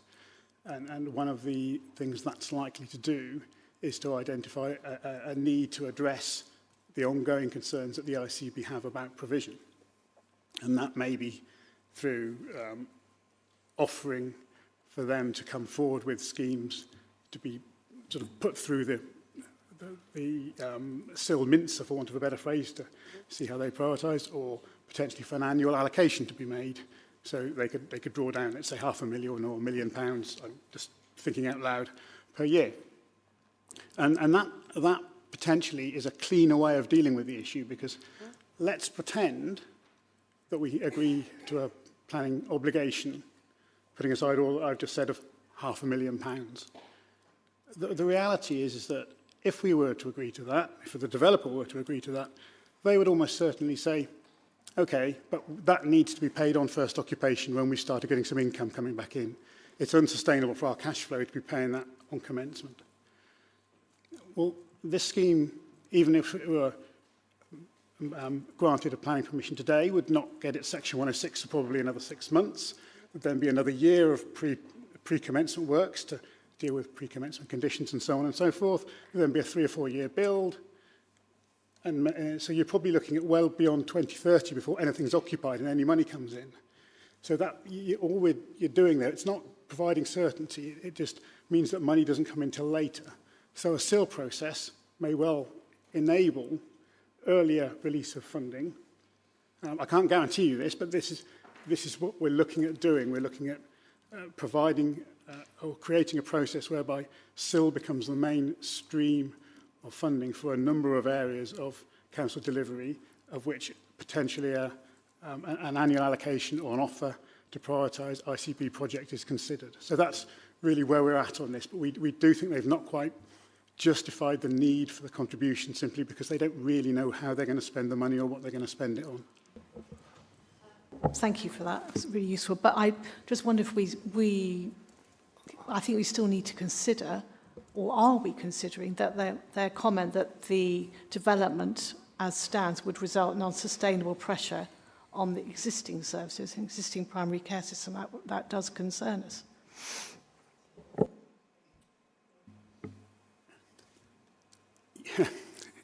How do I put this without seeming to sound particularly mean?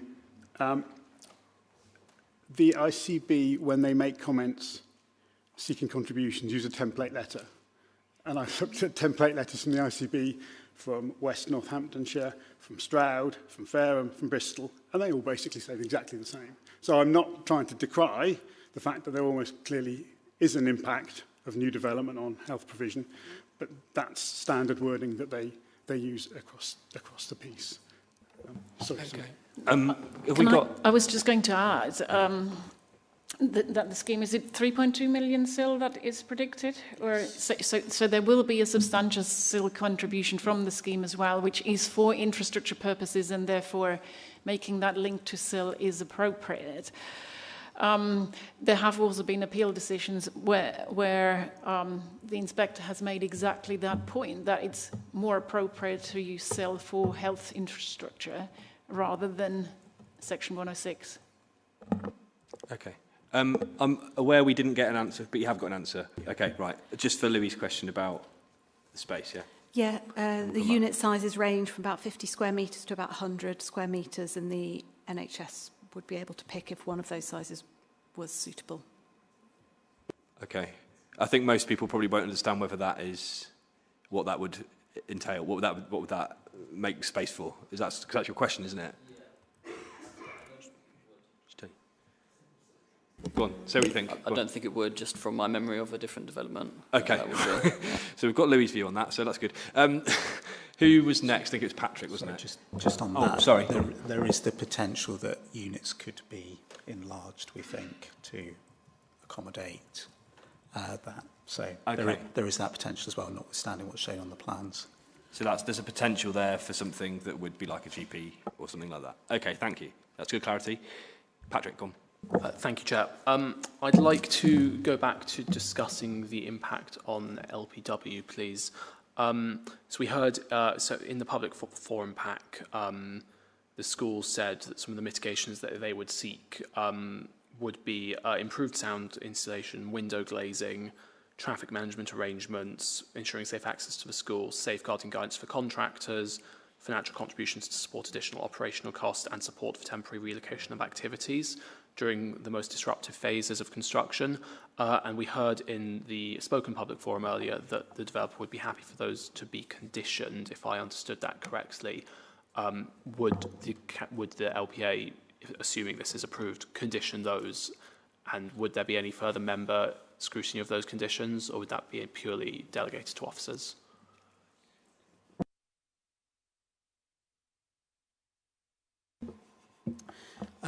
Yeah, so I think there is the potential that we can explore conditions in relation to some of those matters. However, there may also be things that are outside of the planning system. I think I would just like to draw the committee's attention to a letter that we received from the applicant yesterday that is on the planning online file. Unfortunately, it was received after the amendment sheet was published, but that provides an update, really, following the public forum statement that LPW submitted. Essentially, as we understand it, and members can have a look at that letter, you know, the applicant is willing to provide the mitigations that are sought, and again, that's where they've set out their commitment to keeping the school updated and providing a clear point of contact. But as we've also mentioned as well, the local planning authority proposes to consult with LPW on any details regarding the construction management plan, which, as we've said, is something we wouldn't normally do, but consider it appropriate in this case. It would normally be a delegated matter, but if the committee expressed a desire, we would be happy to, to keep members up to date on that. Thank you. I mean, from my perspective, personally, but I imagine from others members as well, we'd be very interested in seeing those mitigations conditioned for the school, though I obviously can't speak for my colleagues, but I think if this did get approved, making those conditioned and putting those in quite strong terms in order to protect the school as much as possible would be very sensible. And I certainly would like to be kept up to date on that. Thank you for the answer. My second question was concerning Section 106 overall. So I've read the report section talking about the S106 contributions. There's a lot of the technical, usual stuff in there. I'm wondering, we've heard a bit about concern about the transport and connectivity issues around the site. I'm wondering if there might be potential to condition some funding to put in some new bus stops in the area. I know that bus stops is something that the budgets often struggle to stretch to at the moment, given that the high rates of vandalism and so on. And I've also thinking about the healthcare funding that was mentioned earlier as well, although I appreciate that's been covered, as well as the school mitigations I mentioned. Okay, Dr. Transport colleague would like to just pick up the point about the bus stops. So in terms of the highways package of measures, there's substantial highway works that the development will be delivering if approved. So new cycle tracks, footways, trees, etc. And these have a significant cost. So it's felt on balance that the ask for additional 106 contributions we couldn't substantiate because of the large package of highway works that the developer will be delivering. Thank you very much. That's helpful context. And my final question on this section, please. I just want to ask for the complete clarification. It is the officer perspective that this is compliant with the current planning policy and current regeneration framework that the council is operating within. There's been a lot of talk about the height. Is it the case that the council could have chosen to put a maximum height into the regeneration framework but chose not to when we implemented it? I see, thank you. I've noticed from some of the public forum that a lot of people who helped develop the White House Street framework in the first place are not in support of the proposal from public forum. And I think that is a bit of a concern. I'd be interested to hear the officer's perspective on that, please, given there seems to be a contradiction between the spirit, I suppose, of the framework and what we're being recommended to implement within it. Thank you.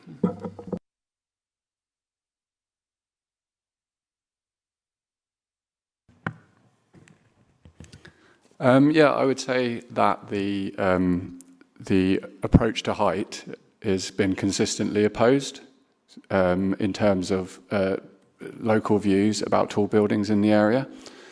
When we embarked on producing the regeneration framework, we worked closely with Action Greater Bedminster to produce a community manifesto for the area, and a number of elements that are within the framework, within that manifesto were included in the framework. But unfortunately, the key concern that has continually come out about height is not something that planning policy is in place to control. So, I would say that there are a lot of aspects that are compliant with the community manifesto in terms of the public realm, the green space. There's delivering pocket parks, talking about community space. There was a lot of talk about transport and improving transport access, segregated cycleways. There was also talk about mix of housing coming forward as well. But I mean, I can't speak for the gallery in terms of the strength of feeling. They've obviously spoken on that. But in terms of my experience of going through the process, it feels like the issue of height that we didn't have the policy to actually control really is a difficult one, and has kind of set that expectation that. No, sorry, I'm sorry. Okay, do you want to continue? Sorry. So in terms of the height and massing strategy for the framework, we applied the urban living SPD, which is what the policy, the available policy that we have fundamentally. So what we did is we obviously put that on the existing context to kind of describe how the height of buildings is likely to come forward. So the urban living SPD looks at the existing height, and then there's kind of multiplications of the existing height in different forms. I'm not going to get into the detail, it's quite technical. But in terms of where there's areas for tall buildings, it just sets a minimum height, which is twice the what's called the prevailing context, which was around 8 to 10 stories in this case. But unfortunately, well, we didn't have the ability to set that limit because the Urban Living SPD says that contextual tall buildings need to be judged on their own merits in their own context, which is what we have before us. Thank you. That's useful context. I think, regardless of how the eventual decision tonight goes, I think this is a useful reminder for the council that we do need to maybe be a bit tighter when setting these frameworks in the future. Maybe, and if this is something that is causing concern, which clearly it is among the public, when maybe things like maximum heights, something that should be given some thought to, although I appreciate there's the wider local and national policy context there. No further questions on this section. Thank you. Thanks a lot. Right, I think Kai was next. Yeah. I'll come back to you later. Yeah, my question is something that I'm quite interested in with this scheme is the loss of industrial land and the B1C use for light industrial use. The answers so I've got two questions around that. One is around the commercial strategy produced by the developer, which obviously outlines a mixed use. So how do we enforce that? Because I'm a bit worried that there might be another use for a space that is allocated as a maker space, but that could deliver more rent, through a different use. So how can we enforce that commercial strategy? And then the second one, I understand the answer to that light industrial use is that will be there will be some provision elsewhere in the framework area. So my question is, who's paying to deliver that additional light industrial use? And when is it going to happen? So two questions there. So turning to your first question on the employment space, the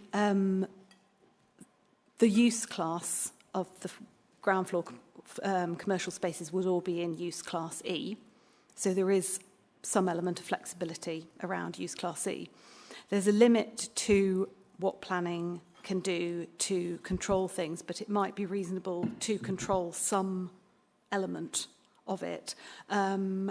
You could potentially condition adherence to the developer's commercial strategy, or you could set a limit for example, food and beverage uses. But there is a limit to what planning could control, but we have our regeneration team here, so that's work that's being done outside planning, who work with different potential users of those commercial units and would be doing work to ensure that the types of people who are mentioned in the regeneration framework, so these maker spaces, small businesses and so on, would be the ones who entered into those units. So that's outside the planning process.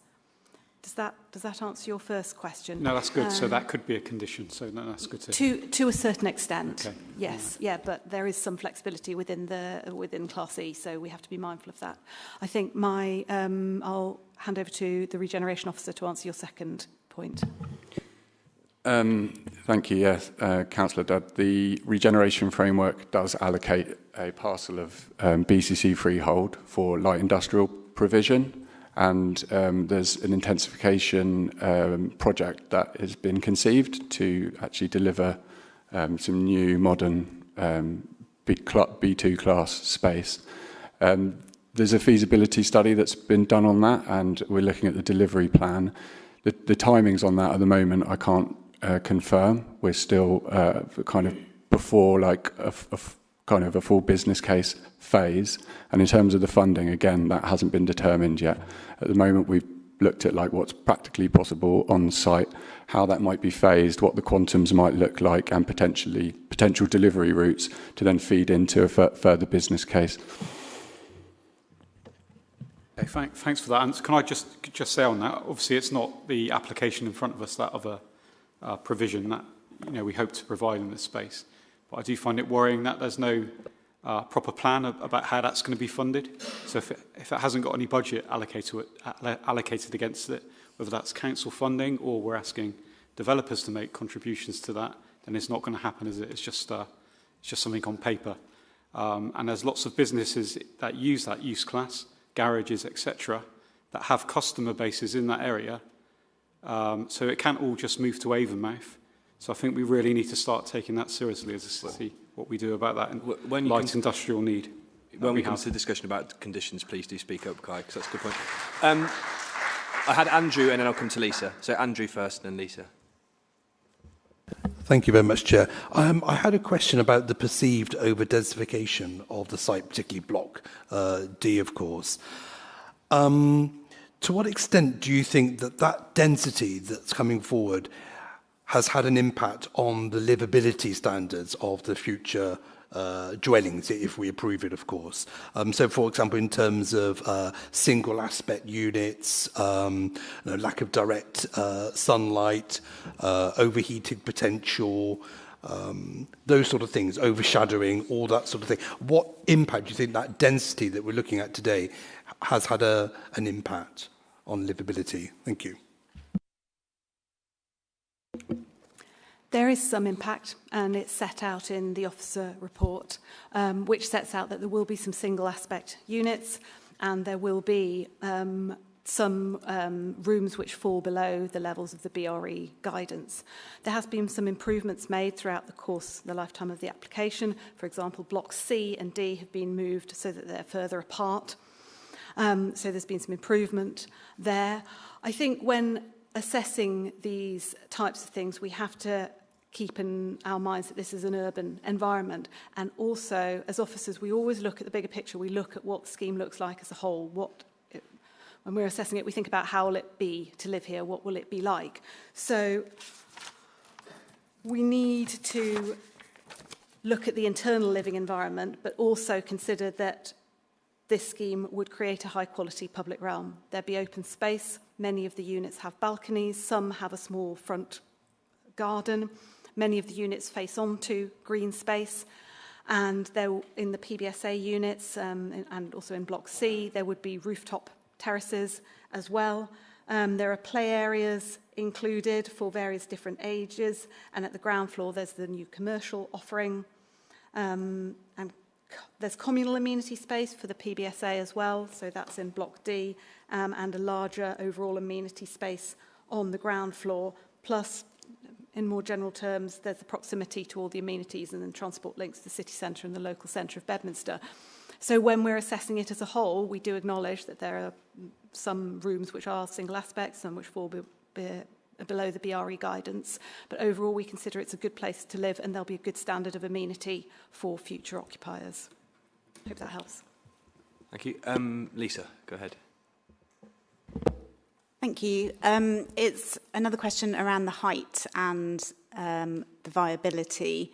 Given that the height of the PBSA is being used to justify the 20% affordable housing, and also given the recent practice note that's just gone through, which allows renegotiation on consented applications around affordable housing, potentially down to zero, how can we be guaranteed that if we're minded to approve this because of that affordable housing, that will stay within the development and won't get negotiated out at a later date? Thank you. Well, if permission was granted, it would be subject to conditions in a Section 106 agreement. And the Section 106 agreement would secure the affordable housing, and it would secure the number of units of affordable housing, which is 87. So that would be in place. If the developer wanted to change that, they would have to apply to the local planning authority to vary their permission in some way to do that. Does the practice note not apply then in this case?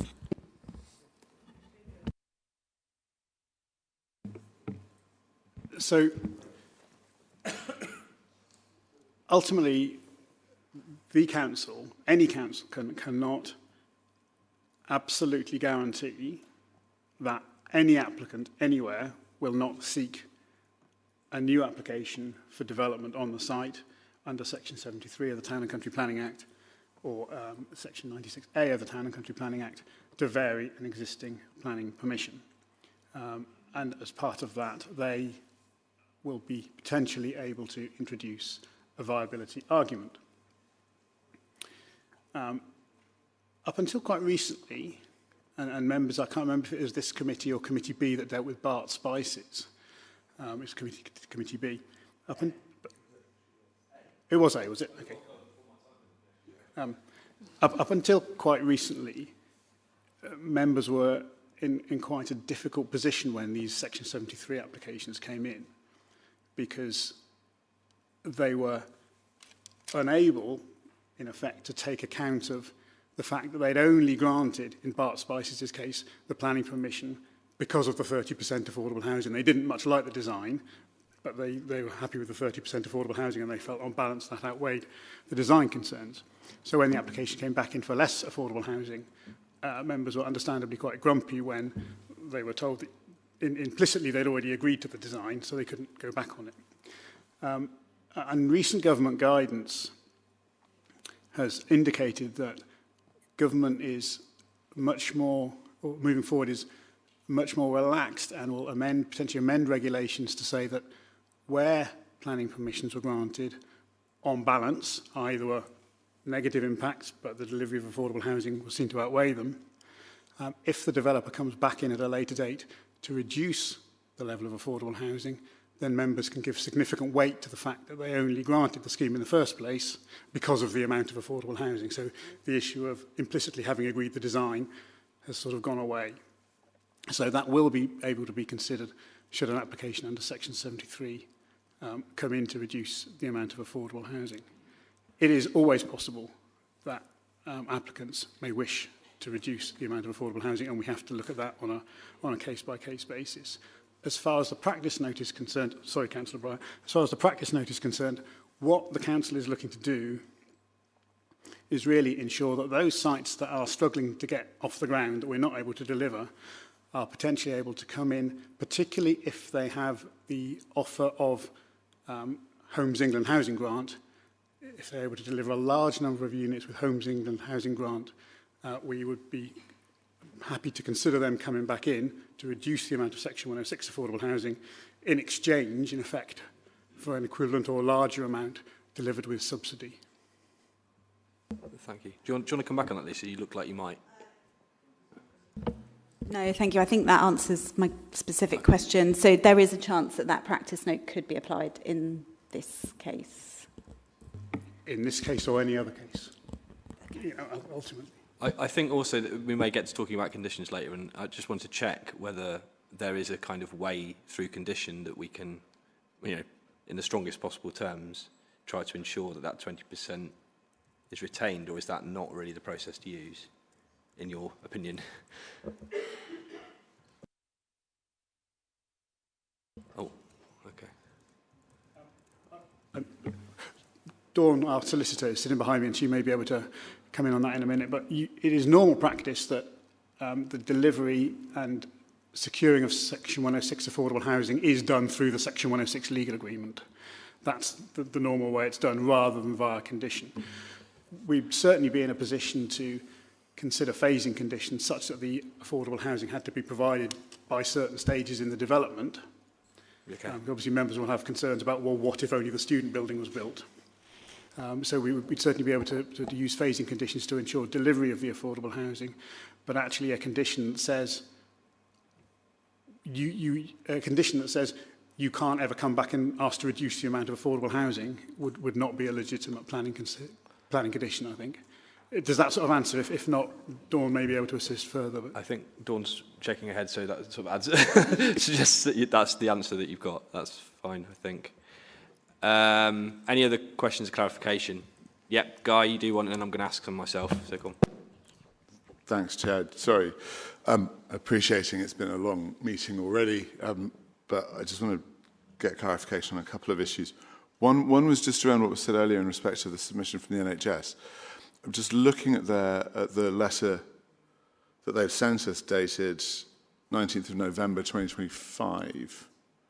That makes reference to Section 106 being the only way that they're able to get the mitigation, as it were. So more than £600,000. From reading this, it looks as though they're making the case that they can't actually access strategic SIL at this point in relation to this specific development because of the timescales involved.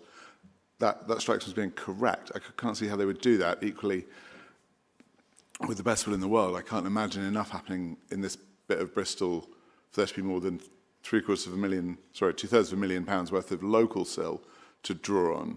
How are they going to get that mitigation, if not through the Section 106 agreement? Yeah, I mean, and it's a fair point. And ultimately, the other question we have to ask is, if they want to build a surgery, it's going to cost them significantly more than £633,000 anyway. It's going to cost them tens of millions. I mean, they built a new surgery in Thornbury recently, interestingly, not using developer contributions money, and that was £14 million worth of surgery, and that's a fairly standard modern doctor's surgery construction. So the idea that these things can be solely funded through Section 106 is if I say fanciful, that's unkind, but it is highly unlikely that there will ever be enough Section 106 to deliver such projects. It will inevitably need other funding from the NHS or from the Mayoral Combined Authority or from other sources to deliver any new surgery.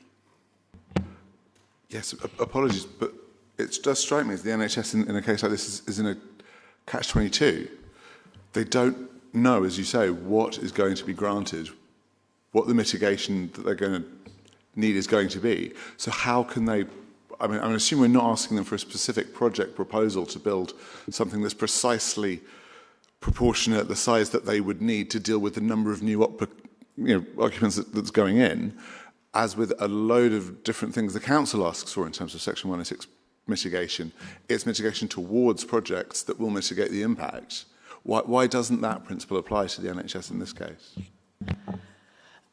What I would advise is that in parallel to them engaging with us on specific applications, we are also engaging with them much more strategically across the board, and have also, like Jim has already mentioned, there is this parallel work going on about strategic SIL and how that should be transparently and appropriately allocated to between the different infrastructure needs, and so that it can lever in other infrastructure funding. And that is the process. We have been advising the ICB in those strategic conversations as well.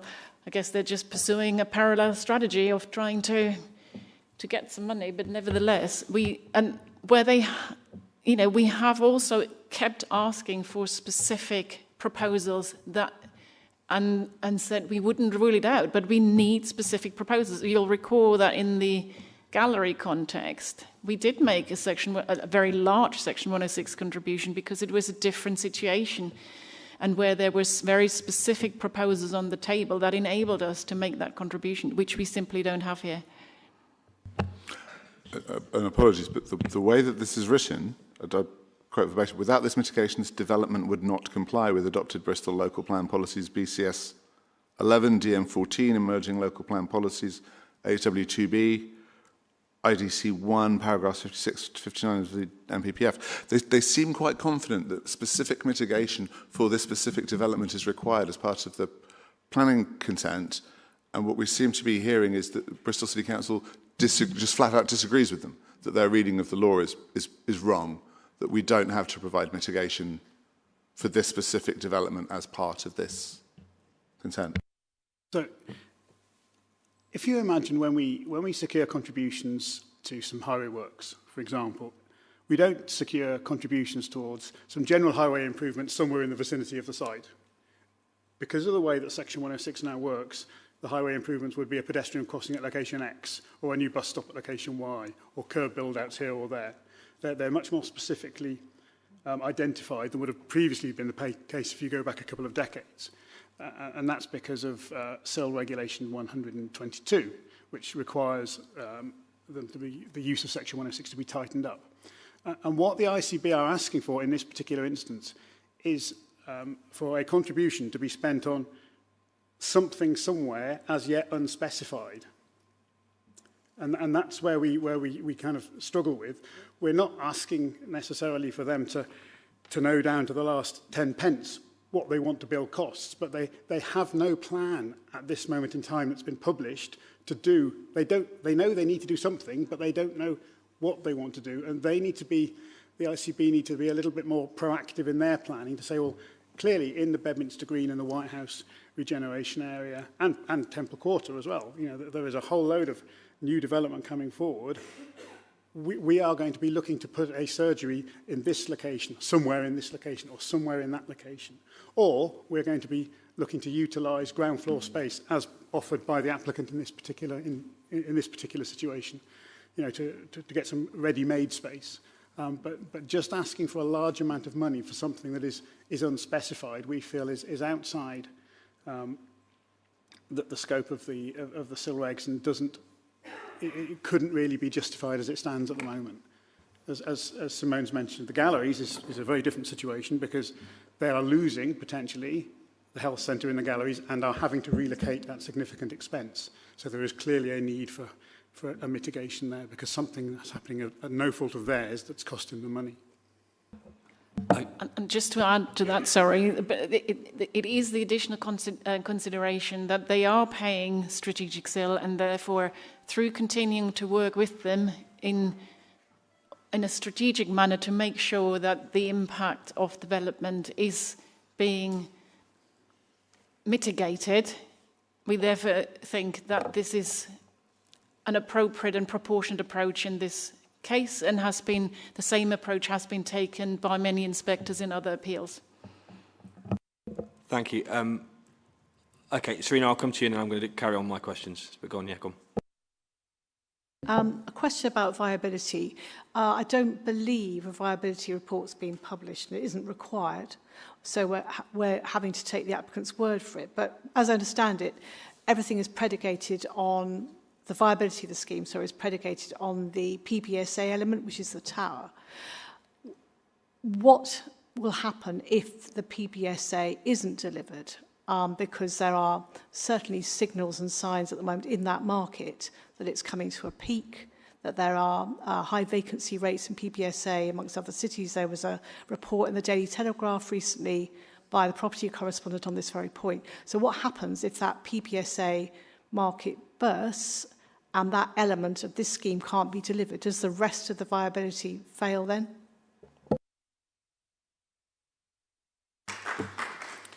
So you're absolutely right, Councillor Ralston, we haven't had a viability report. And that's because the National Planning Policy Framework is clear that where an applicant offers policy-compliant levels of affordable housing, the scheme is considered to be viable, and we wouldn't be able to ask them to prove that it was viable, if that makes any sense. That viability is only dealt with in cases where a lower than full policy-compliant level of affordable housing is proposed by the applicant. I expect that if the student accommodation doesn't come forward, then nothing will come forward. That was, I'm not a soothsayer, but at the moment, there is very, very little in the way of any open market housing schemes coming forward in Bristol city centre. High density schemes are, broadly speaking, underwater. And that's primarily, as certainly a number of members have been to the Employment and Skills Committee where we ran some sessions on viability, and they did an investigation. That's primarily due to the absolutely right tightening up of building regulations following Grenfell Tower, which is requiring buildings over six stories to have at least two cores, so the cores are the lift shafts and the stairwells. And what that means is that your technical term, your gross to net floor space, so the amount of floor space you build compared to the amount of floor space that you can sell or rent, is reduced from about 75 to 80% on an efficient building down to about 65%. So you're building more expensive buildings and you're selling less of them, in effect. And it's only things like co-living and student accommodation, et cetera, that are really coming forward. The starts that we've got at the moment, the former Premier Insight is they're just making a start. They've got a contractor on site, and there are student accommodation schemes, as you know, around Temple Quay, Temple Quarter, along Silverthorne Lane, and so on and so forth. But of those housing schemes that have planning permission in Bristol that are high-density flatted schemes, there is nothing coming out of the ground. So I would suggest if the student element of this doesn't happen at this moment in time, or in the next few years, the rest of the scheme won't happen either. But that will be for the developer to make a commercial decision, but that's my informed judgment, I think, on it. Okay, I have some more questions. I'll try to go through these quickly. I'm just talking about the officer report here, and it says that emerging policy DS8 seeks residential densities of at least 120 dwellings per hectare. And it says in the report, the explanatory text says city centre style densities of 200 dwellings per hectare or more may be appropriate, subject to a coordinated approach to development which delivers quality urban design. Can you just explain what it means by coordinated approach? Does that mean working with the other developments that might be coming forward in that area? Is that kind of what that implies? Or is it meaning just a coordinated approach with the LPA? What's that kind of, what does that mean?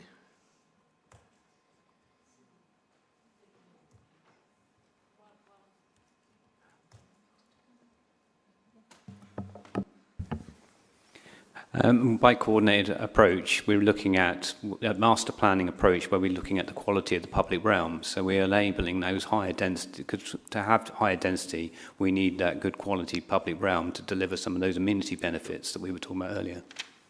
And so, okay, that's clear, thank you. So in that sentence that I read out, which delivers quality urban design, what is quality urban design? I think you've gone into it a little bit in your presentation.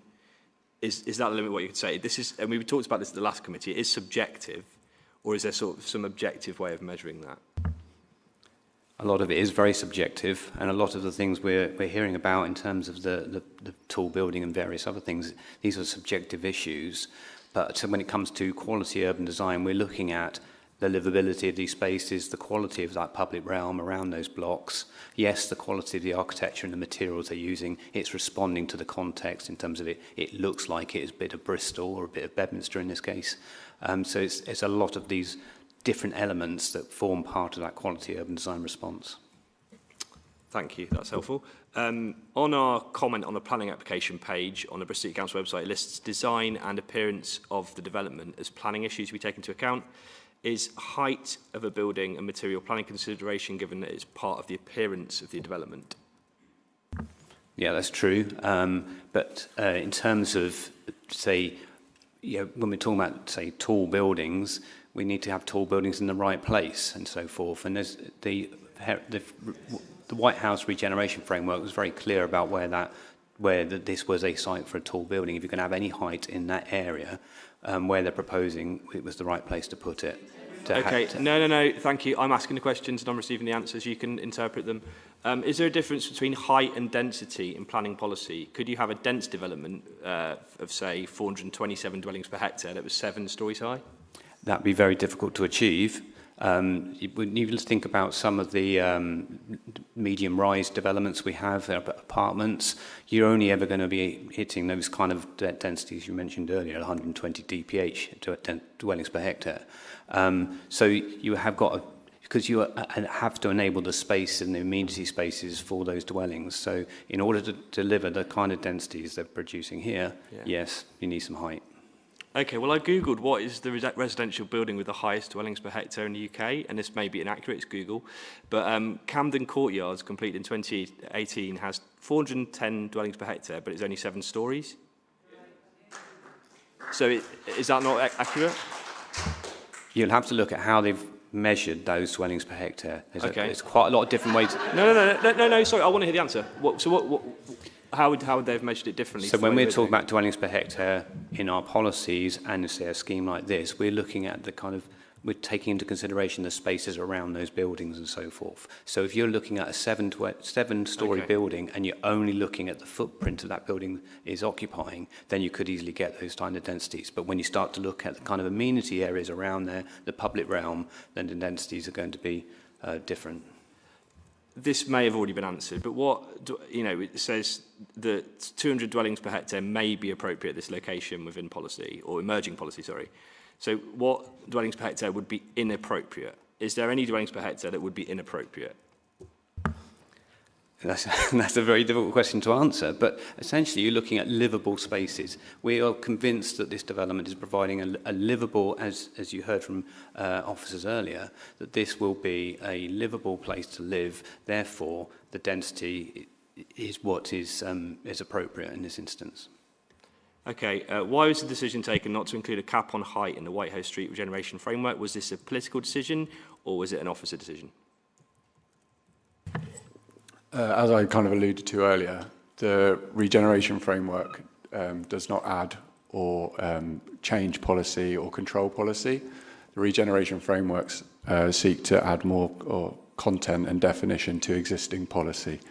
So everything that falls into the framework is aligned with the policy that we have in place to regulate development in the area. So, as I said, the Urban Living SPD does not set a limit on height. So if an area has been identified for a contextual tall building, it must be justified on its own merits, and a minimum height is the only thing that we can set in that context. So Lisa, thank you. Why was the decision taken not to include a cap on height in the Urban Living SPD? Was this a political decision or was it an officer decision? The Urban Living SPD talks about contextual height. It talks about tall buildings. We should be allowed to have tall buildings in our city. Sure. Every city should be able to have tall buildings. So you shouldn't be saying a limit. We're not going to have any buildings above 6 stories or so. So we should be enabling and allowing that stuff, those tall buildings to come forward in the right way, in the right location, in the right way. Okay, that didn't answer my question really, did it? But can you answer that? Just to add, you'll probably be aware there's been recently consultation by the national government as well on national design and good placemaking guidance. Right. And that equally indicates actually that density alone is not a good indicator of quality of place, and rather it's the public realm that we really need to be guided by in the livability. Okay, well, that isn't the question I'm asking, is it though?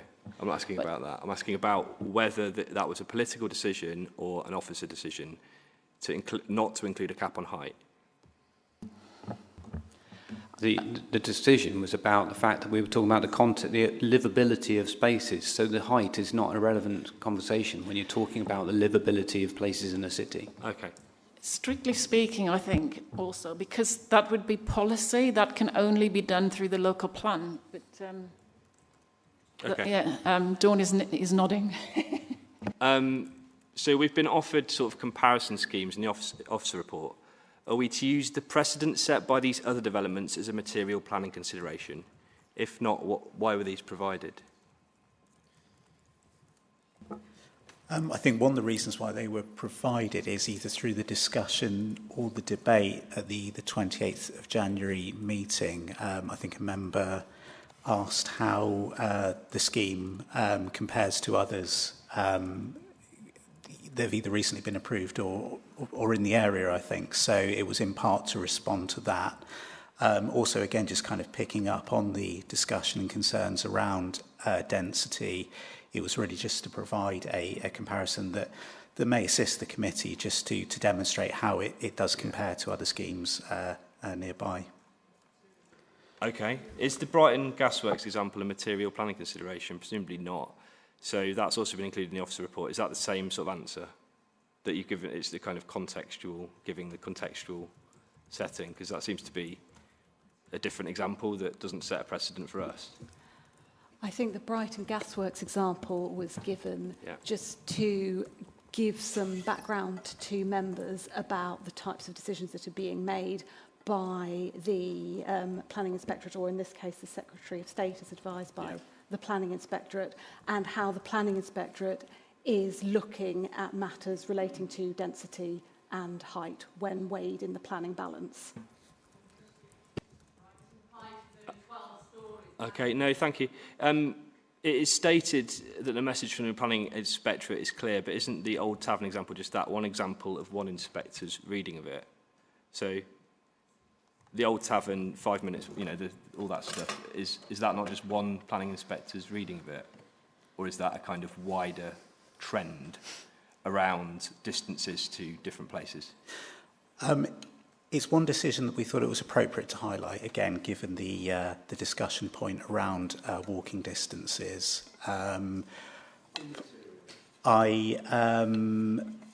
We've also provided that as well in the context of some reference to other guidance, and the case officers mentioned the Active Travel England guidance as well. So we just draw the committee's attention to that within the report as well. But really the thrust of the message coming out of the Old Tavern decision, and that was one where the planning authority did have a cost award against it in relation to that reason for refusal, was essentially not to apply that overly rigidly. So I think that's a key message that also may be of relevance in relation to the consideration of the issue on this application. Okay, final question, sorry everyone. Which is more important, past decisions by the planning inspectorate or emerging local plan policy? Well, I think essentially both are material, and it's for the decision maker to decide what weight to give those. A previous planning decision is a material consideration, as is emerging policy. And again, as we've discussed at previous committees, the weight which we give that, obviously over time, as the emerging plan progresses towards adoption, we can start to give those policies more weight. And again, in the officer report, I think we've given commentary around the emerging policies that are of relevance and the weight which we consider those should be given in the decision. Okay, thank you so much for your answers. Any other questions, clarification? I appreciate how long this has gone on, but I think we didn't go through. Guy, it's got to be really quick, so we've got to go. It is really quick, apologies. I just wanted to check the most recent correspondence from Historic England is the check I'm looking at the right document here, is the one. Oh, apologies. There was a reference to Historic England having concerns but not objections. In the most recent correspondence I could find from them, they were still saying that unless concerns could be addressed, the application was not, they didn't consider policy compliant with the MPPF. I just wanted to check, has there been any correspondence from them since then?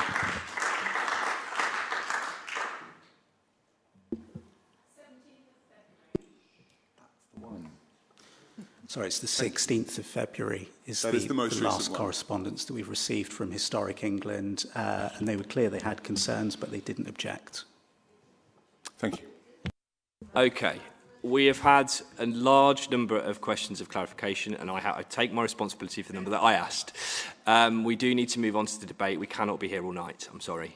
I wish we could. No, I don't. Okay, so has anyone got a point that they want to make initially in the debate? Richard, you've got your hand up. Go ahead.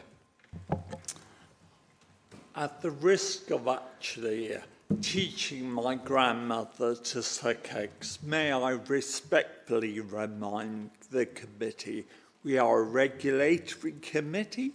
You can't pluck planning decisions from thin air. Our decisions have to be founded in local Bristol planning policy and national policy founded by the government.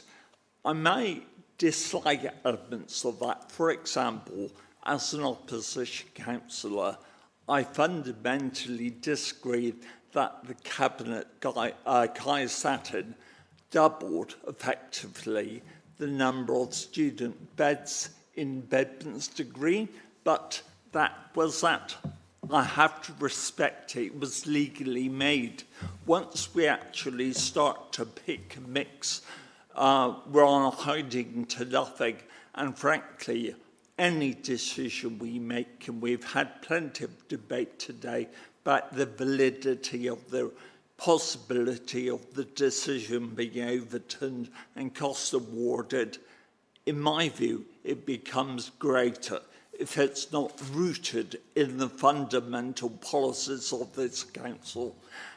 Turning to the essential policies of this council, in this very chamber yesterday, every group speaker who spoke to the Lib Dems Silver motion, myself included, acknowledged the importance of addressing Bristol and the nation's housing crisis, and also a key part of that is actually trying to lever in and getting developers to add affordable housing in mix. We have a scheme here. And actually, I do believe, despite accusations to the contrary, the officer's report is nuanced. It does reflect there are concerns, but it also says, on balance, we feel that the scheme is worthy of support.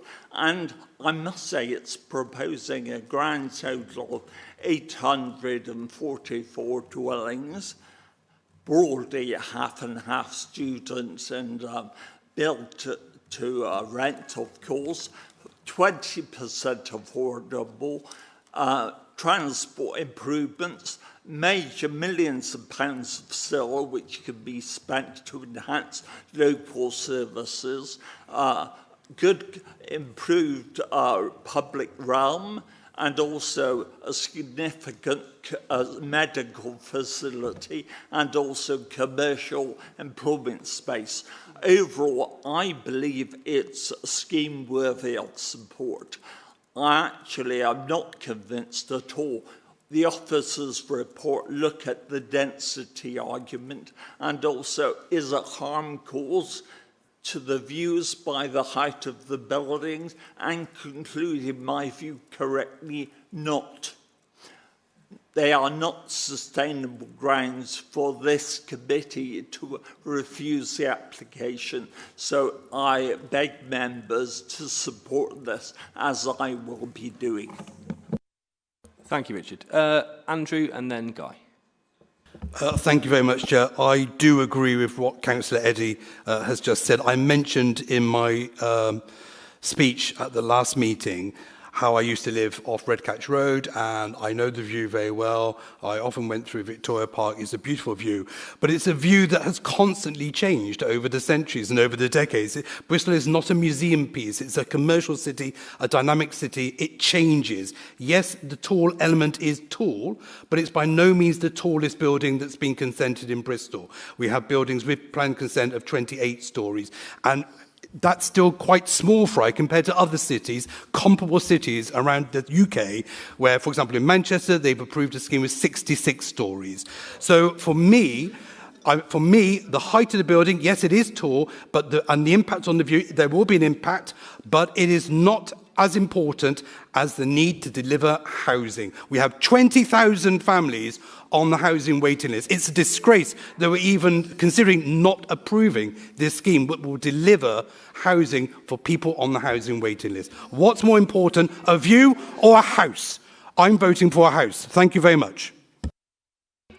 Thank you. Thank you, Public Gallery, thank you. Thank you. Andrew, it's all right, I'll chair the meeting, don't worry.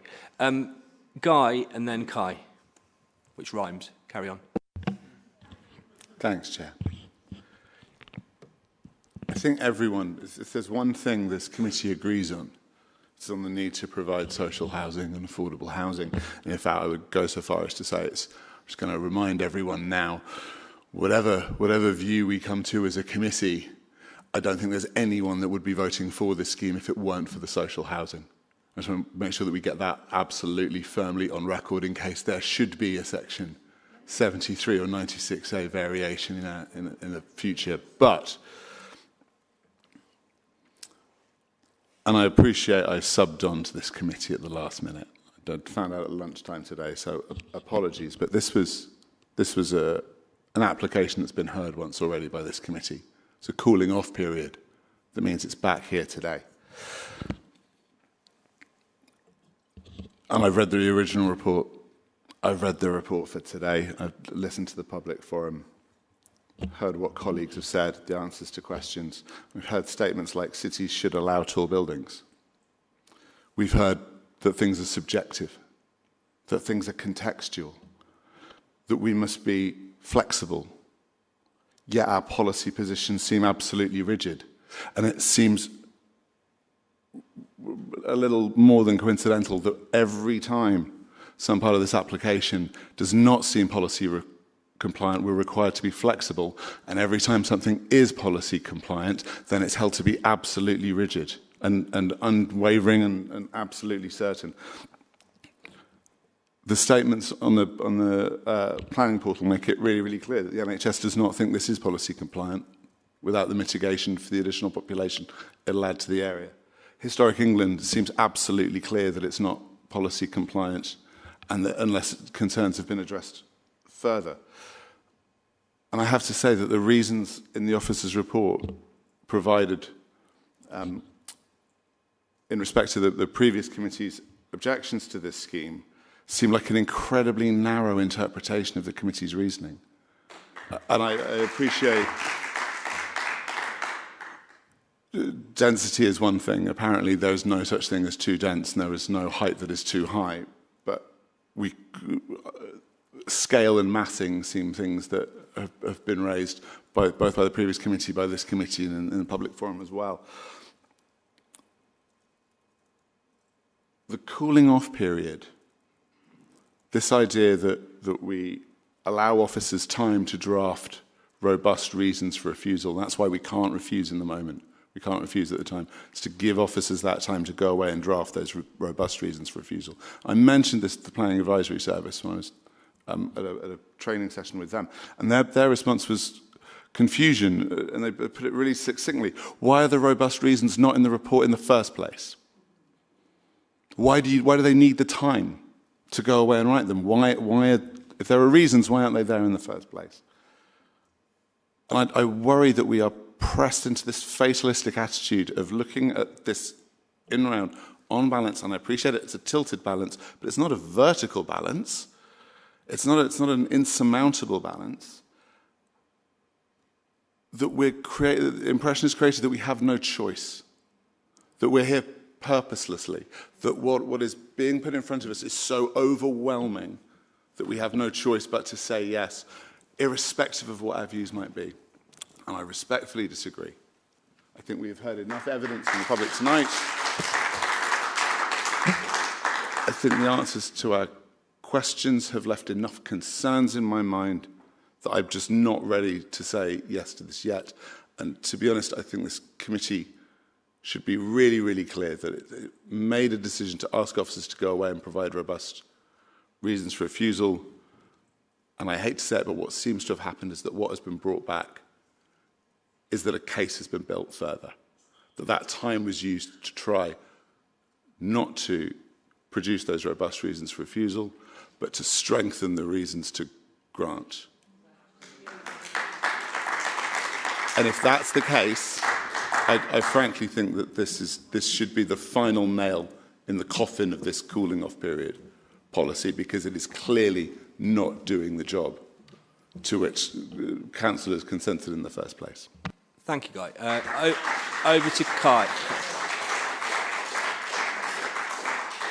Kai, come on. Thank you.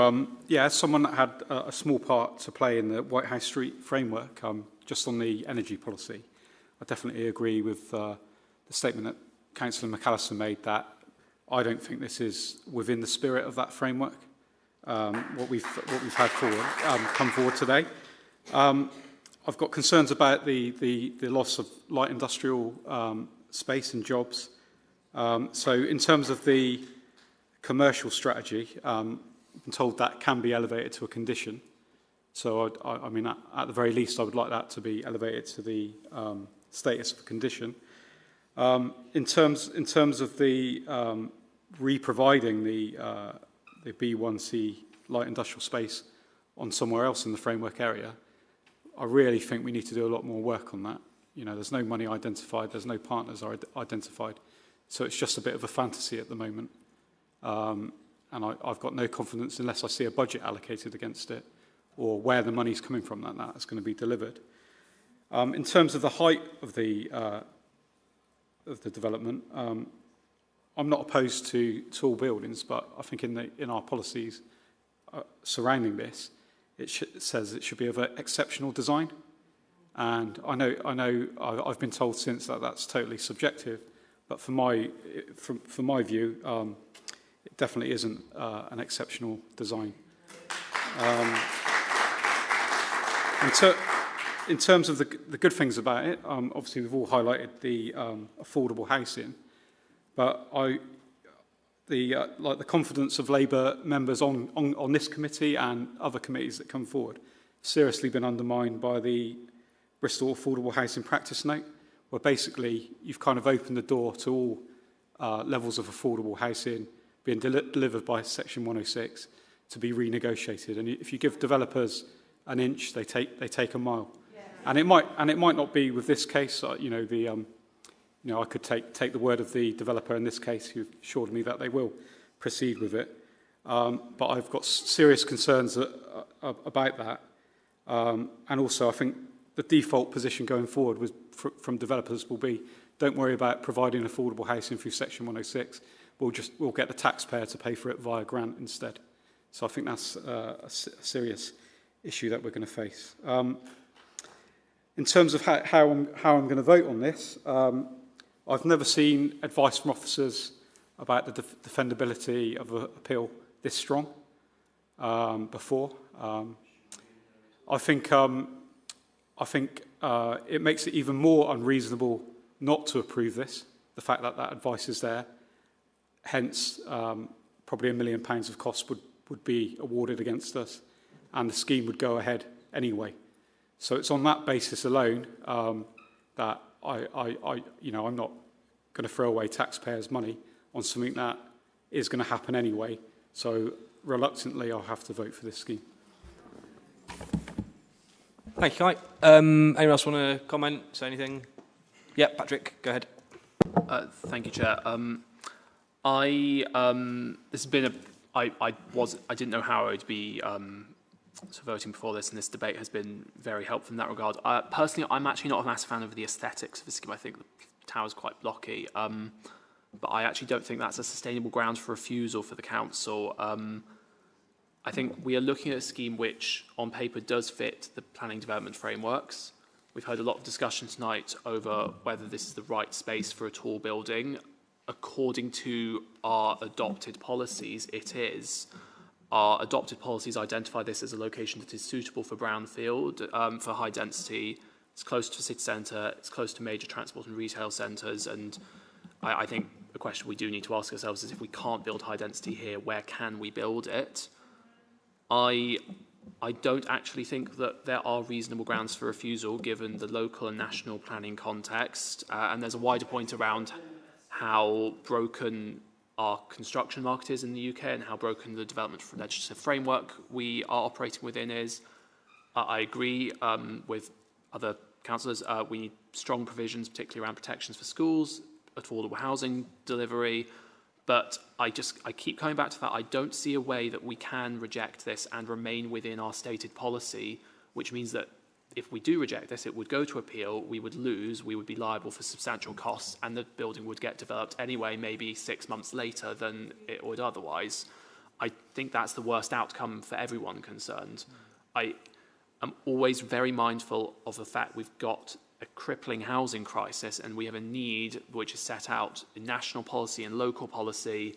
And I think we all, as the speeches and votes yesterday, as Councillor Reddy outlined, demonstrated, we all fundamentally believe in the need to provide housing where we can. Ultimately, I go back to the aesthetics of a tower block. I don't like it. Homelessness is uglier than a tower block. And I agree with Councillor Poltney that the social housing is absolutely fundamental, but because I don't see a way where this doesn't get built, be it through an agreement at this meeting or through an appeal where the council will then be liable for substantial costs, I am minded to vote in favour, although not, like Councillor Dudd said, I'm not happy about it.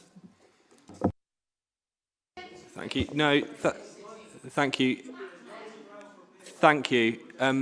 Anyone else want to speak? Serena, go ahead. I think we shouldn't be fooled here that this is PPSA-led. It's not going to solve the housing crisis. If this doesn't come forward, the PPSA element, the rest of the scheme fails. We looked at this application 6 weeks ago. Nothing's magically transformed in that 6 weeks. I honestly think that we've not been given much choice in the matter. The reasons for refusal haven't been very strong. I think the officer's report has been tilted in favour of the development, to be honest. It doesn't seem a very democratic process. We've got to consider that some of the policies have been slightly cherry-picked here. I mean, our own policy, DS8, talks about quality design, the right setting for density of this nature. And I'm not sure that is that here. It's considered to be, subjectively, terms are used like elegant and Bristol Byzantine, which I have issue with. Although there's much to like in the rest of the scheme, I think the plaza, the open public space, the transport links are to be commended. It's just this one element that is just totally unacceptable for this area. And it's such a shame that we've come to this, that there couldn't have been earlier negotiation or working through to maybe have had medium density throughout the whole development, which might have, medium height, sorry, which would have achieved the right density. And it's really difficult. So I just feel like we're under the cosh here. There's no other choice but to approve it. But I'm very, very uncomfortable because I just don't think this is a high quality development as proposed. I think there's a lot of work that could be done to it where it could be acceptable, but at the moment it just isn't. Okay, thank you. Anyone else want to comment on this application? Guy, I've already heard from you, so maybe I'll go first and you go. Is that all right? Yeah, it's literally, what I said earlier is true. 6 weeks I've been thinking about this. I've been thinking about the different points that everyone has made on the committee. And I feel the problem we have with our system in the UK is we don't have as much local control on these matters as we should have. It's as simple as that. And that is incredibly frustrating for people who sit in positions like this and have to make a decision about these kind of things.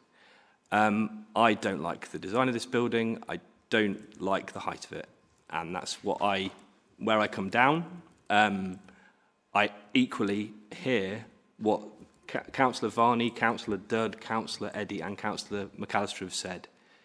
It is not an easy situation. We do not want to lose the council money. And I think that is a factor. Unfortunately, it shouldn't be. It shouldn't be, but it is. It is. It's not a material consideration, but we have to think about it. Okay, thank you. Can I finish what I'm saying? Can I just finish what I'm saying? I still haven't decided how I'm voting on this application. I'll be absolutely honest with you, because I see both sides of it. My honest approach to it would be to abstain, and I absolutely hate abstaining, because I don't know what I think about it. I don't know whether it's better to hear the substantial community voices who have made very clear your objections to it, or whether to go with the very, very clear sort of policy guidance as it is within the constraints of the system, as it is that continually will ask us to do these kind of things in planning committees over the next few years and decades probably.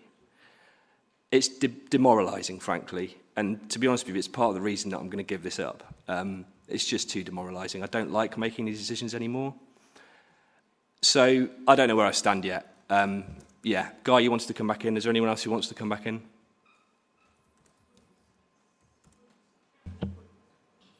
Just say this. One of the things that was mentioned in the full council debate that Councillor Eddy refers to is that not so long ago, Bristol's housing list was a lot lower, was almost zero. I think it was Councillor Renard made reference to it. Could any of the other councillors remind me what year that was? 1979? No, it's much more recent than that. It's around 2000. It's grown by 21,000 was the point that someone was making. It's grown by a lot. And it's true, it has. It's shot up in recent years. And at the same time as our housing waiting list has grown by 20-odd thousand, it's gone up as high as 20-odd thousand. I was going to flag that the proliferation of HMOs in the city has caused the student population over the same period to have grown by maybe 10,000 more than that. My estimate, that's about right.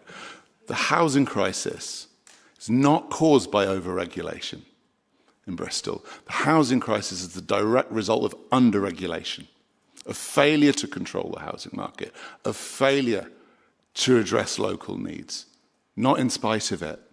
And it troubles me. I appreciate what you're saying, Councillor Breyer, but that we've had 3 members say or suggest that they're going to vote for this scheme because they're worried about the costs of the appeal. And it's the one thing that we know we must not take into account. We must not. It's not a case of shouldn't, it's not great practice. It is the law of the land that says we must not take it into account.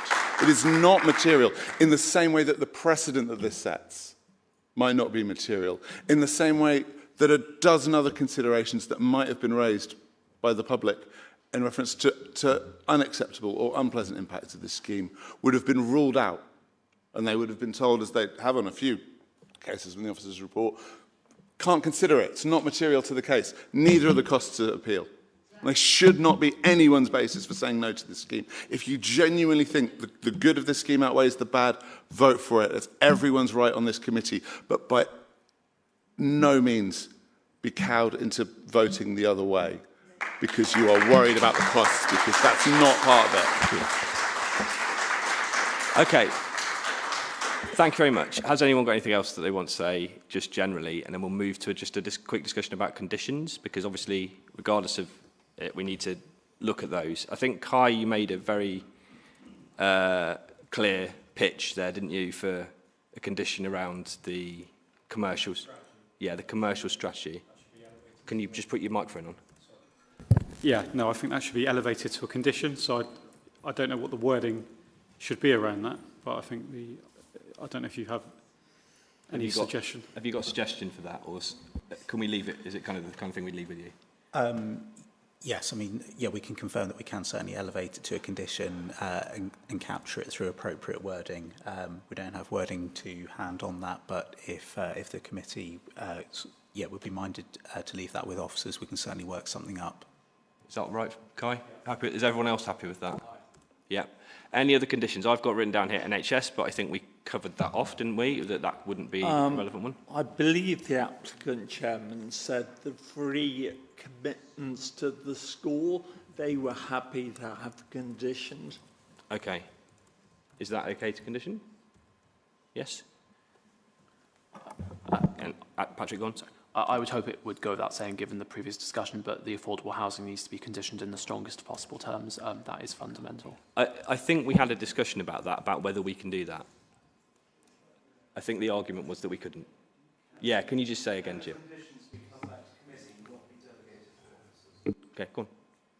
I was just going to say, I think we'd put the affordable housing in the Section 106 agreement, but I think we would be seeking a phasing condition that required the affordable housing to be delivered at a certain point in time, such that they didn't just deliver the student block, occupy the student block, and then do nothing else.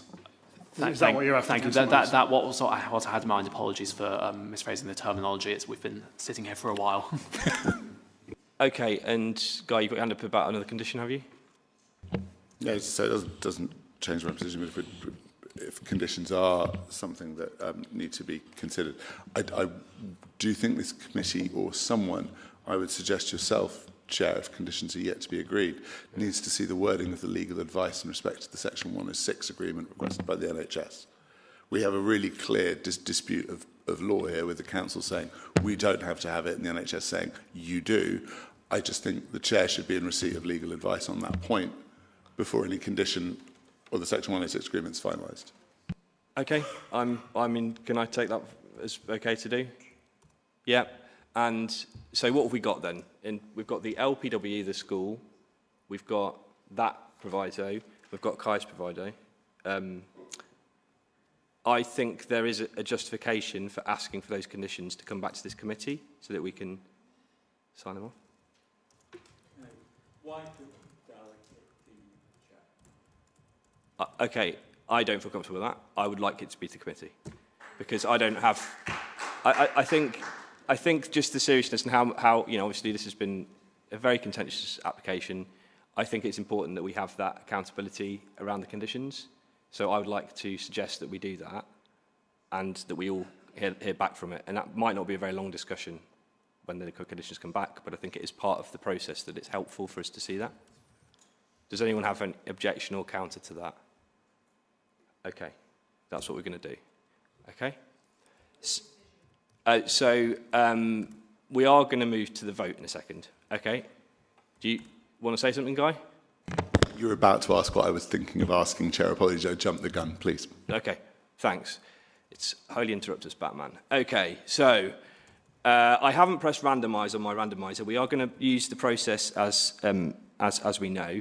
So it says the Chair will either move a motion in accordance with the recommendation to test if this is what the committee want to do, or seek another member of the committee to do this. So I will be seeking another member to do this. Could I move approval subject to the additional conditions we've agreed? Thank you, Councillor. You've got a seconder? Anyone want to second that? Thank you, Louis. Seconded by Louis. So we will vote on the officer recommendation, which is to approve the application. That's the process we're going to go through. I have randomised the order of the councillors for this. Guy, why are you putting your hand up?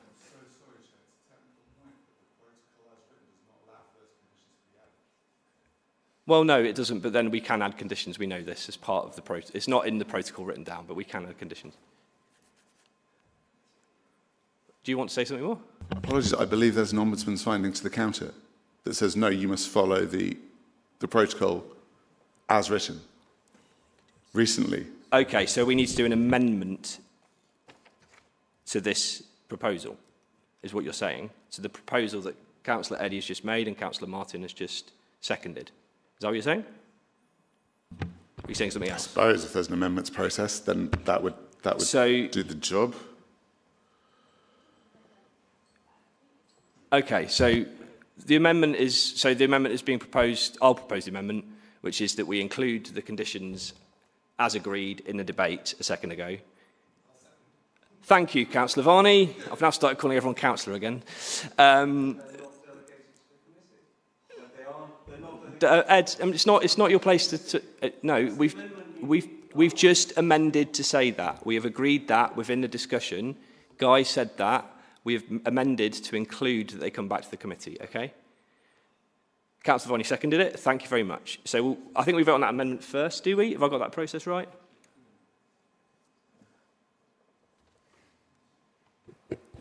Sorry, Chair, my understanding is that the recommendation needs to be voted first and then if the amendment. Okay. Yes. The recommendation as it is in the report. Yes, that's what this says. Okay. Strange it's that way around, but that's okay. I'm trying to do this by the book, everyone. I'm really sorry. Apologies, Simon, do you have an...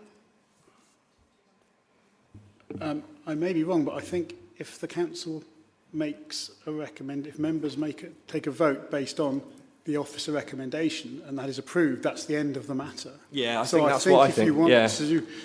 If you want to take a vote on the officer recommendation with the additional conditions, then that's what you do first. And if that falls, you then go back to the officer. Apologies, I'm not a lawyer, but I think that's how it works. Thank you, Jim. Oh, this is wrong. The one in front of me is wrong. Sorry about that, everyone. It is on the online. So if secondly gets... Okay, fine.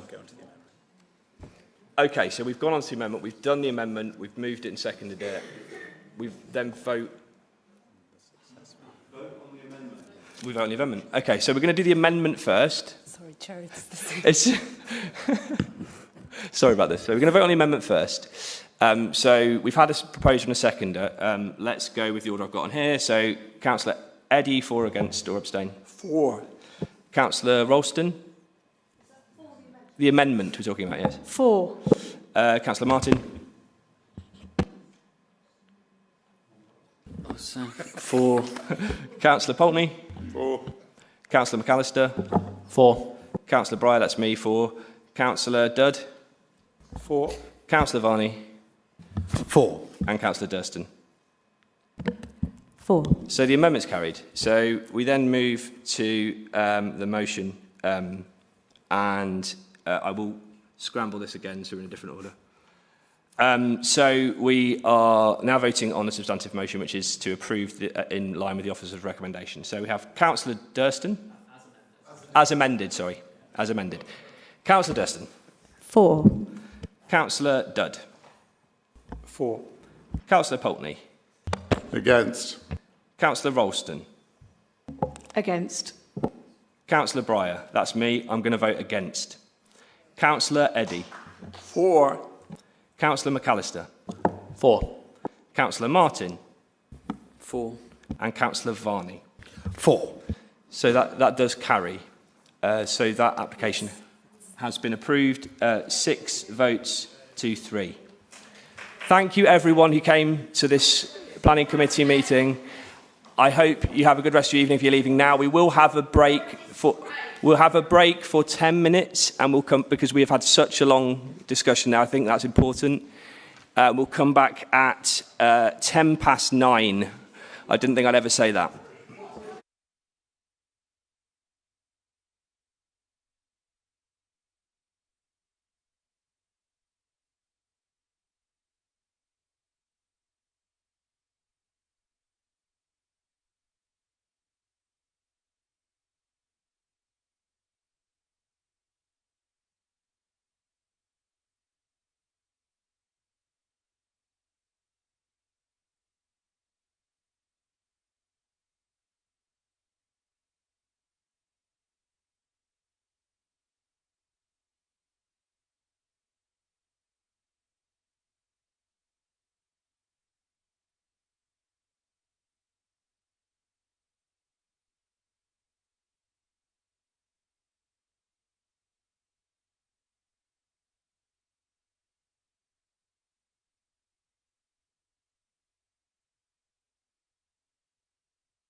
Right, welcome back everyone to Planning Committee A.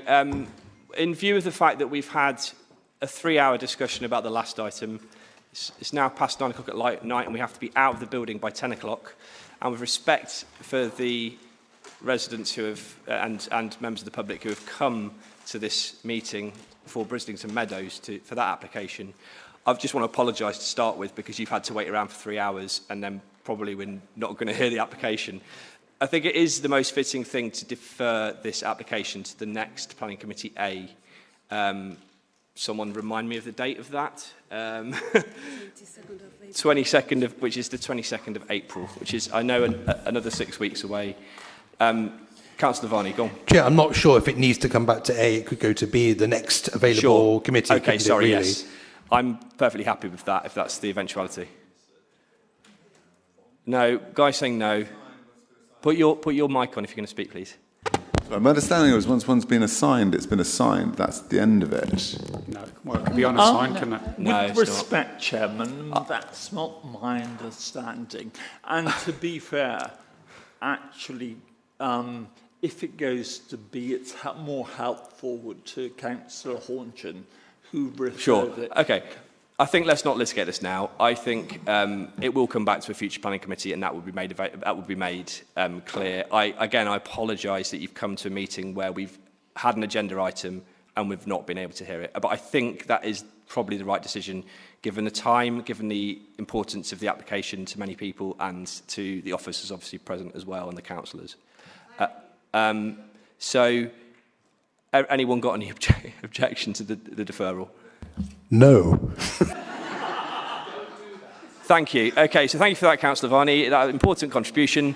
And with that, I will say that our next Planning Committee A meeting will be on the 22nd of April. Chair, apologies, do we need to vote on the deferral? Yeah. Okay, so let's all vote. All those... Oh, sorry, let's just go... No, let's just say all those in favour of the deferral. Aye. All those against? Abstentions? Okay, we've deferred that to a future planning committee. Thank you very much for your time, everyone.